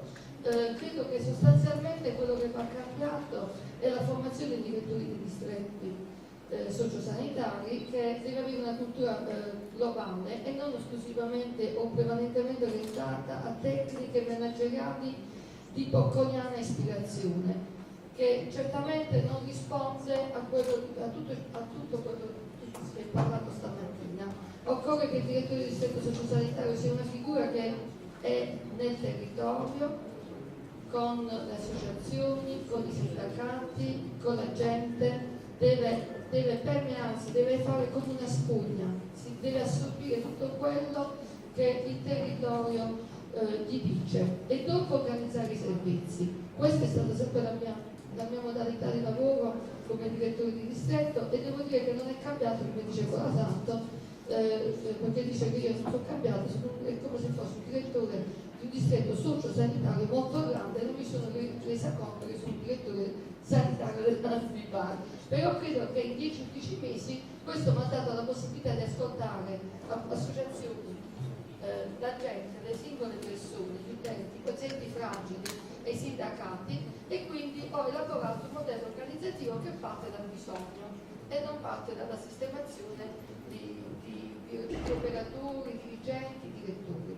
E quindi è nato questo, eppure naturalmente la modalità di sentire la gente è anche la possibilità di, io non conoscevo nulla dell'ASL di Bari e quindi potevo cadere nell'autoreferenzialità che mi veniva riferita, no, dai singoli direttori di dipartimento che ritenevano di essere il massimo, così i direttori di distretto, e così anche, cioè, noi siamo sempre portati un po' all'individualismo, all'università nessuno ci ha insegnato quello che invece dovrebbero essere i nostri strumenti attuali di governance e anche di governanza critica. Con questo dico che il direttore di distretto sociosanitario deve essere dotato di buon senso, che non vuol dire il buon senso di chi non deve tener conto di normative, non deve tener conto dei vincoli economici, della razionalizzare risorse. Avere buon senso vuol dire riuscire ad armonizzare tutti quelli che sono i nostri strumenti tecnici, ma armonizzarli, implementarli nel territorio e soprattutto cercare di riuscire come una buona massaia, come una buona donna di casa, a cercare di dare il massimo anche con gli strumenti a disposizione. Se questo poi viene traslato motivando le persone e a cominciare da chi apre la porta e accoglie la mattina nell'ambito del distretto, quindi se riusciamo a motivare riusciamo nell'obiettivo. Come abbiamo pensato di motivare? Abbiamo pensato di motivare gli ospedalieri provenienti dai 7 ospedali chiusi, dando delle chance di operatività e di qualità sul territorio, dove tu vai a mettere delle strutture che devono lavorare seriamente per dare assistenza, e vediamo che gli ospedalieri, i colleghi ospedalieri si sono già gasati su questo, e quindi diciamo che abbiamo creato questo modello organizzativo prima già anni fa nell'idea mia di Donatelli del Dipartimento si chiamava cure primarie e intermedie. Io ho tolto cure perché il cure aveva già messo in campo la medicina generale, e allora è bastata cambiare da cure assistenza primaria, che intende tutto, intende prevenzione, promozione della salute, consultori che anche in quest'ambito territoriale sono stati molto abbandonati, quindi assistenza primaria prima di tutto e intermedia fino alla porta dell'ospedale, in cui bisogna andare solo per questioni molto acute. Il resto si deve fare a domicilio. Io devo dire che già la settimana scorsa ho avuto l'effetto Elena, perché io avevo l'effetto Elena con l'estate, che sono venuti e mi hanno detto Silvana, devi implementare il numero di infermieri per dati. Ah, ho detto io, lo dicevo io che dovevo. Assessorato? No, sono venuti l'assessorato, poi vengono da me, cioè vengono a tempo e quindi io già sono arrivata, diciamo che ho fatto un modello misto, non meno di 20-21 infermieri, però mi mantengo un capitolato dell'area per la questione di garantire le 24 ore di assistenza domiciliare sui pazienti cronici. Cioè operativamente questo sì, però sostanzialmente arriviamo alle 30 che avete detto per distretto. E questo è un grandissimo aiuto che ho già avuto. C'è una sintonia appunto forte in questi tempi, perché Elena è operativa e poi è coerente, e anche io ritengo di essere abbastanza. Quindi, grazie. E quindi il Dipartimento di Assistenza e Cure Primarie Intermedie, che cosa abbiamo fatto? Abbiamo pensato, uno, alla prevenzione delle cronicità. Abbiamo 3 malattie che costano tanto, ma costare tanto vuol dire che se miglioriamo l'assistenza ci costano meno. Quindi prevenzione del diabete, della BPCO e del scompenso cardiaco. Sono tutti follow-up che noi sistematicamente svolgeremo alla stessa maniera, perché nel Dipartimento di Assistenza e Cure Primarie abbiamo messo strutture poche, semplici dipartimentali, che possano governare in modo che al di là del direttore del distretto si deve avere la stessa fortuna da Altaruga a Bitonto, sono tanti comuni, cioè non ci può essere mai uno che è sfigato perché sta in un distretto rispetto a un altro, o perché là c'è dei servizi saranno uniformemente distribuiti e attivati. Ci sarà nel Dipartimento una figura che si occuperà dei servizi della rete biologica, dei servizi dello scompenso e della BPGO, e quindi abbiamo eliminato tutte le malattie croniche che si possono gestire a livello ambulatoriale. Altra organizzazione è quella di 4 macro aree di cure domiciliari che prenderanno in carico soprattutto, si chiamano strutture semplici di fragilità e complessità assistenziale, perché alla stessa maniera dovremo garantire uniformemente l'assistenza non solo ai pazienti SMA, ma anche ai pazienti SMA, a tutti i pazienti compresi con fattori degenerativi, ma anche gravi, coma e stato di non tutti, dove c'è il sostegno familiare. Perché noi il modello è sul sostegno familiare spinto al massimo da parte di specialisti, anche perché sono passati dall'ospedale al territorio, perché hanno trovato la loro opportunità di mettere in campo anche anestesisti sul territorio, sono una grande fonte per la pelle, per la tracostomia, per la gestione del dolore, che anche questo non veniva, la legge 38 non era applicata, né poco in ospedale, quasi niente sul territorio. E quindi in questa maniera abbiamo presidiato la domiciliarità di terzo livello avanzato. Quindi sostegno alla famiglia, naturalmente poi con i fondi di coesione riusciremo a dare anche la possibilità di telemonitoraggio a distanza collegati con gli ospedali, e in questa maniera naturalmente queste macro aree offriranno le unità operative semplici di cure domiciliari nei distretti che dovranno integrarsi con tutti gli specialisti di queste classi. Io chiudo dicendo appunto che non crediamo, cioè tutto abbiamo fatto nell'ambito delle direttive regionali, dei numeri che ci vengono chiesti in ambito semplici e complessi, e rispettando i dettami del piano di rientro. Grazie. Grazie Silvana per il tuo lavoro e per il contributo che porti sempre alla nostra riflessione. Allora, siamo arrivati, credo, alle conclusioni di questa intensa giornata di lavoro. E nel dare la parola al segretario Romano, bellissima, dico Romano, anche oggi penso che il tuo sindacato ha dato un esempio, ha dato modo di verificare sul campo come al di là dell'attività di tutela dei diritti, al di là del monitoraggio costante sulle attività che gli enti locali, gli enti pubblici fanno, il vostro sia anche un sindacato di proposta, un sindacato che sviluppa questo esercizio di responsabilità al quale siamo chiamati anche dal tempo particolare che ci tocca vivere, un esercizio di responsabilità e anche un dovere che avvertiamo tutti quanti insieme per dare un contributo alla costruzione di un sistema sociosanitario, in questo caso più degno di questo nome. Penso che c'è da essere orgogliosi di questo impegno e continuare su questa strada. A te la parola. Grazie, molto brevemente, perché credo che ormai, insomma, come persone avete davvero la testa piena di cose anche molto interessanti, ma quando sono tante poi finiscono col confondere un po' le idee. Quindi io mi limiterò semplicemente a dire questo, che ancora una volta, come è ormai nella tradizione, la UILP di Puglia ha posto all'attenzione, al dibattito, alla riflessione temi che sono assolutamente nazionali, temi che riguardano l'intero paese, quindi riflessioni interessanti, proposte altrettanto di valore che sono venuti fuori qui dagli interventi, e d'altra parte avere coinvolto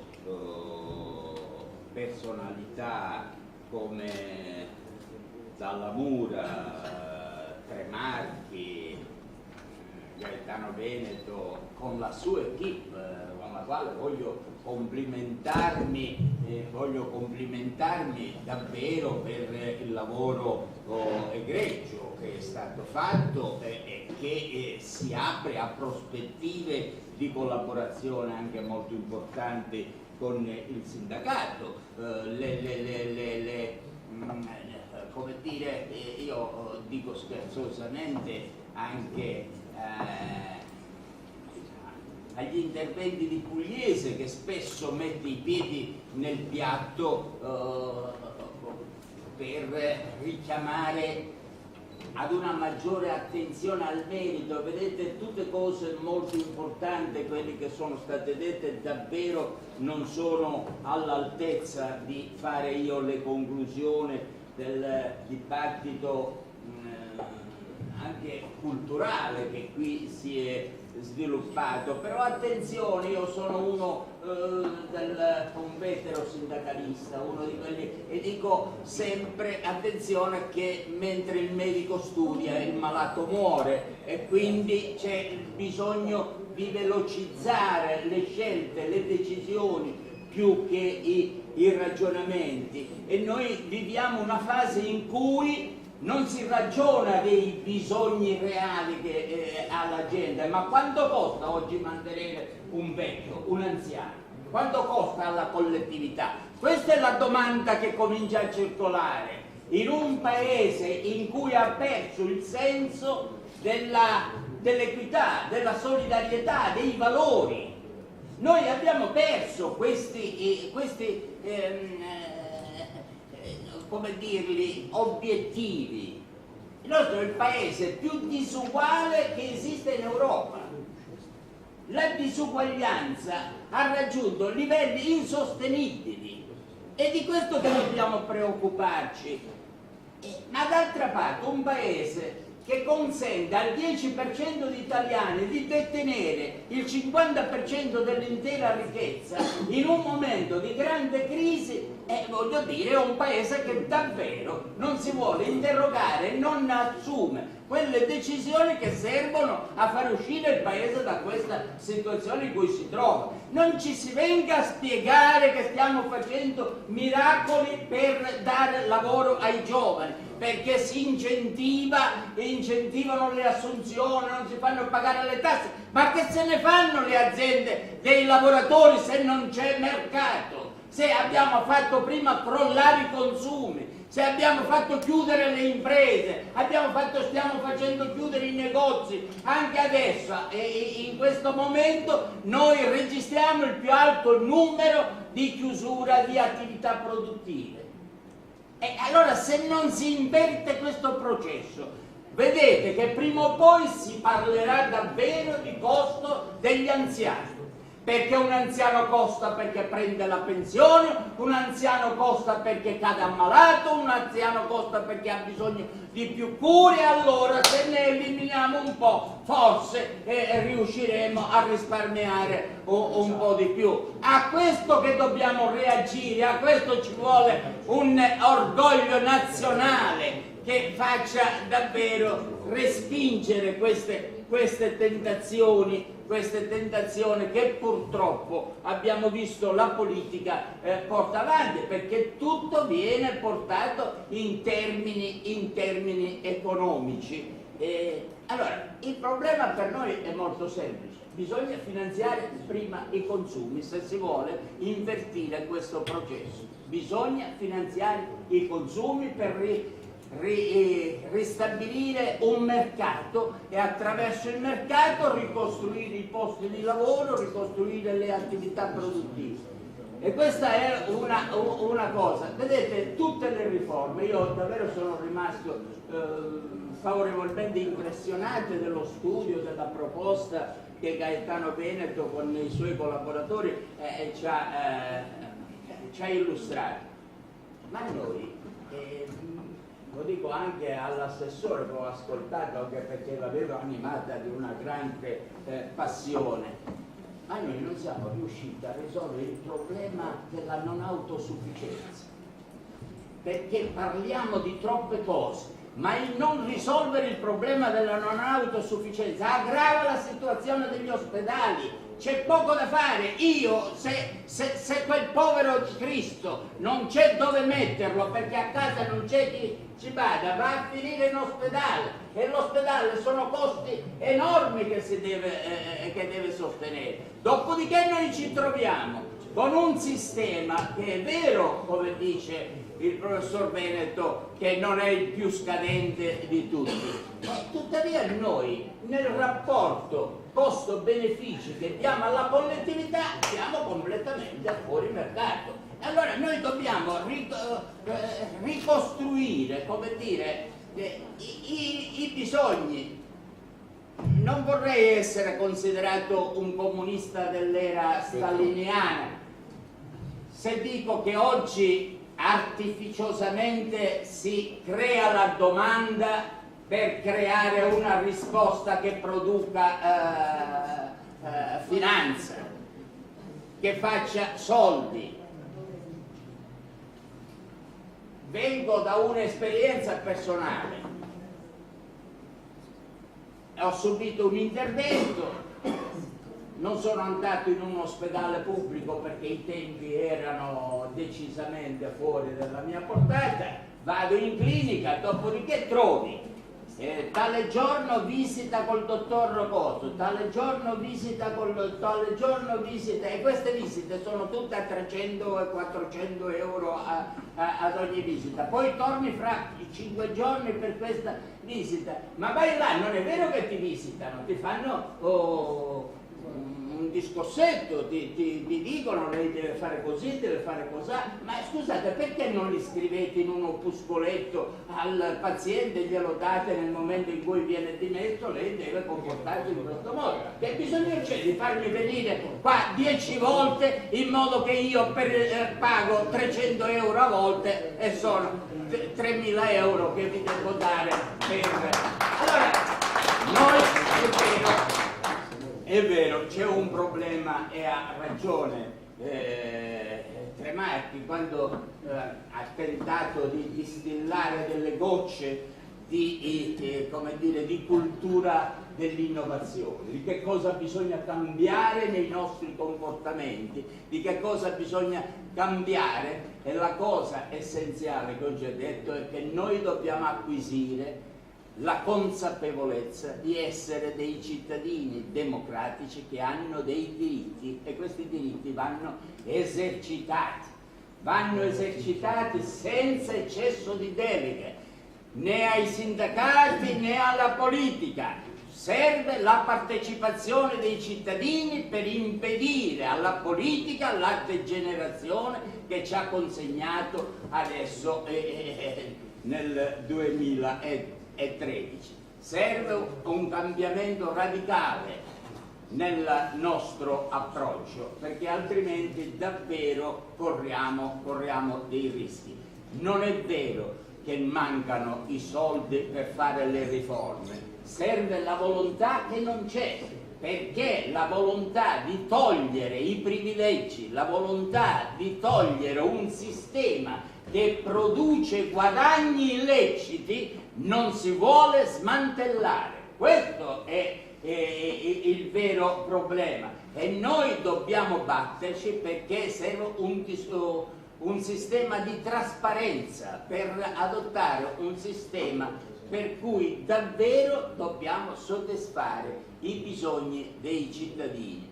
Io ripeto, ci sarebbe davvero molto da dire sulle cose che qui sono state dette, molte delle quali sono condivisibili, apprezzo gli sforzi, e non è vero, non mi piace nemmeno dire che tutti i politici sono tutti uguali, perché quando si parte con questi giudizi siamo tutti uguali, non c'è più salvezza. Invece bisogna saper distinguere anche le piccole differenze tra chi si batte per tentare di affermare, con tutti i limiti che può avere un politico, ma si batte per affermare idee e per rispondere alle esigenze, e chi invece si batte per costruire ragnatele di potere e quindi di interesse. E io su questo invito e spero che il mio sindacato continui, così come stiamo cercando di fare, di portare avanti con impegno questo messaggio e queste proposte che cerchiamo di rappresentare, di spiegare ai vari governanti che si alternano nel nostro paese. Ma stiamo andando oltre. Noi vogliamo costituire l'internazionale dei pensionati, una società che invecchia, una società dove il numero delle persone anziane rischia di diventare maggioranza. Non può essere, come dire, un popolo che venga tenuto ai margini delle decisioni della società, e quindi dobbiamo dotarci di un sistema che faccia sentire la voce di una società matura, di una società che sta cambiando e che deve ridistribuire ovviamente anche le responsabilità, anche i ruoli, perché stanno cambiando i pesi e i rapporti di forza, oltre che quelli economici. Spero che dalle riflessioni di oggi ne possiamo trarre anche spunti a livello nazionale. Io vi dico che davvero sono rimasto molto impressionato, e poi i lavori, i risultati di questo convegno purtroppo li farà avere anche alla segreteria nazionale, dove pensiamo di poter continuare a portare avanti queste idee, sperando che diventino realtà. Se in Puglia qualche passo in avanti è stato fatto, mi piace pensare che è stato fatto anche grazie all'impegno che la UIL e la UIL di Puglia hanno messo a stimolo per migliorare questa situazione. Quindi è un ruolo che noi vogliamo continuare a esercitare. Grazie, scusate.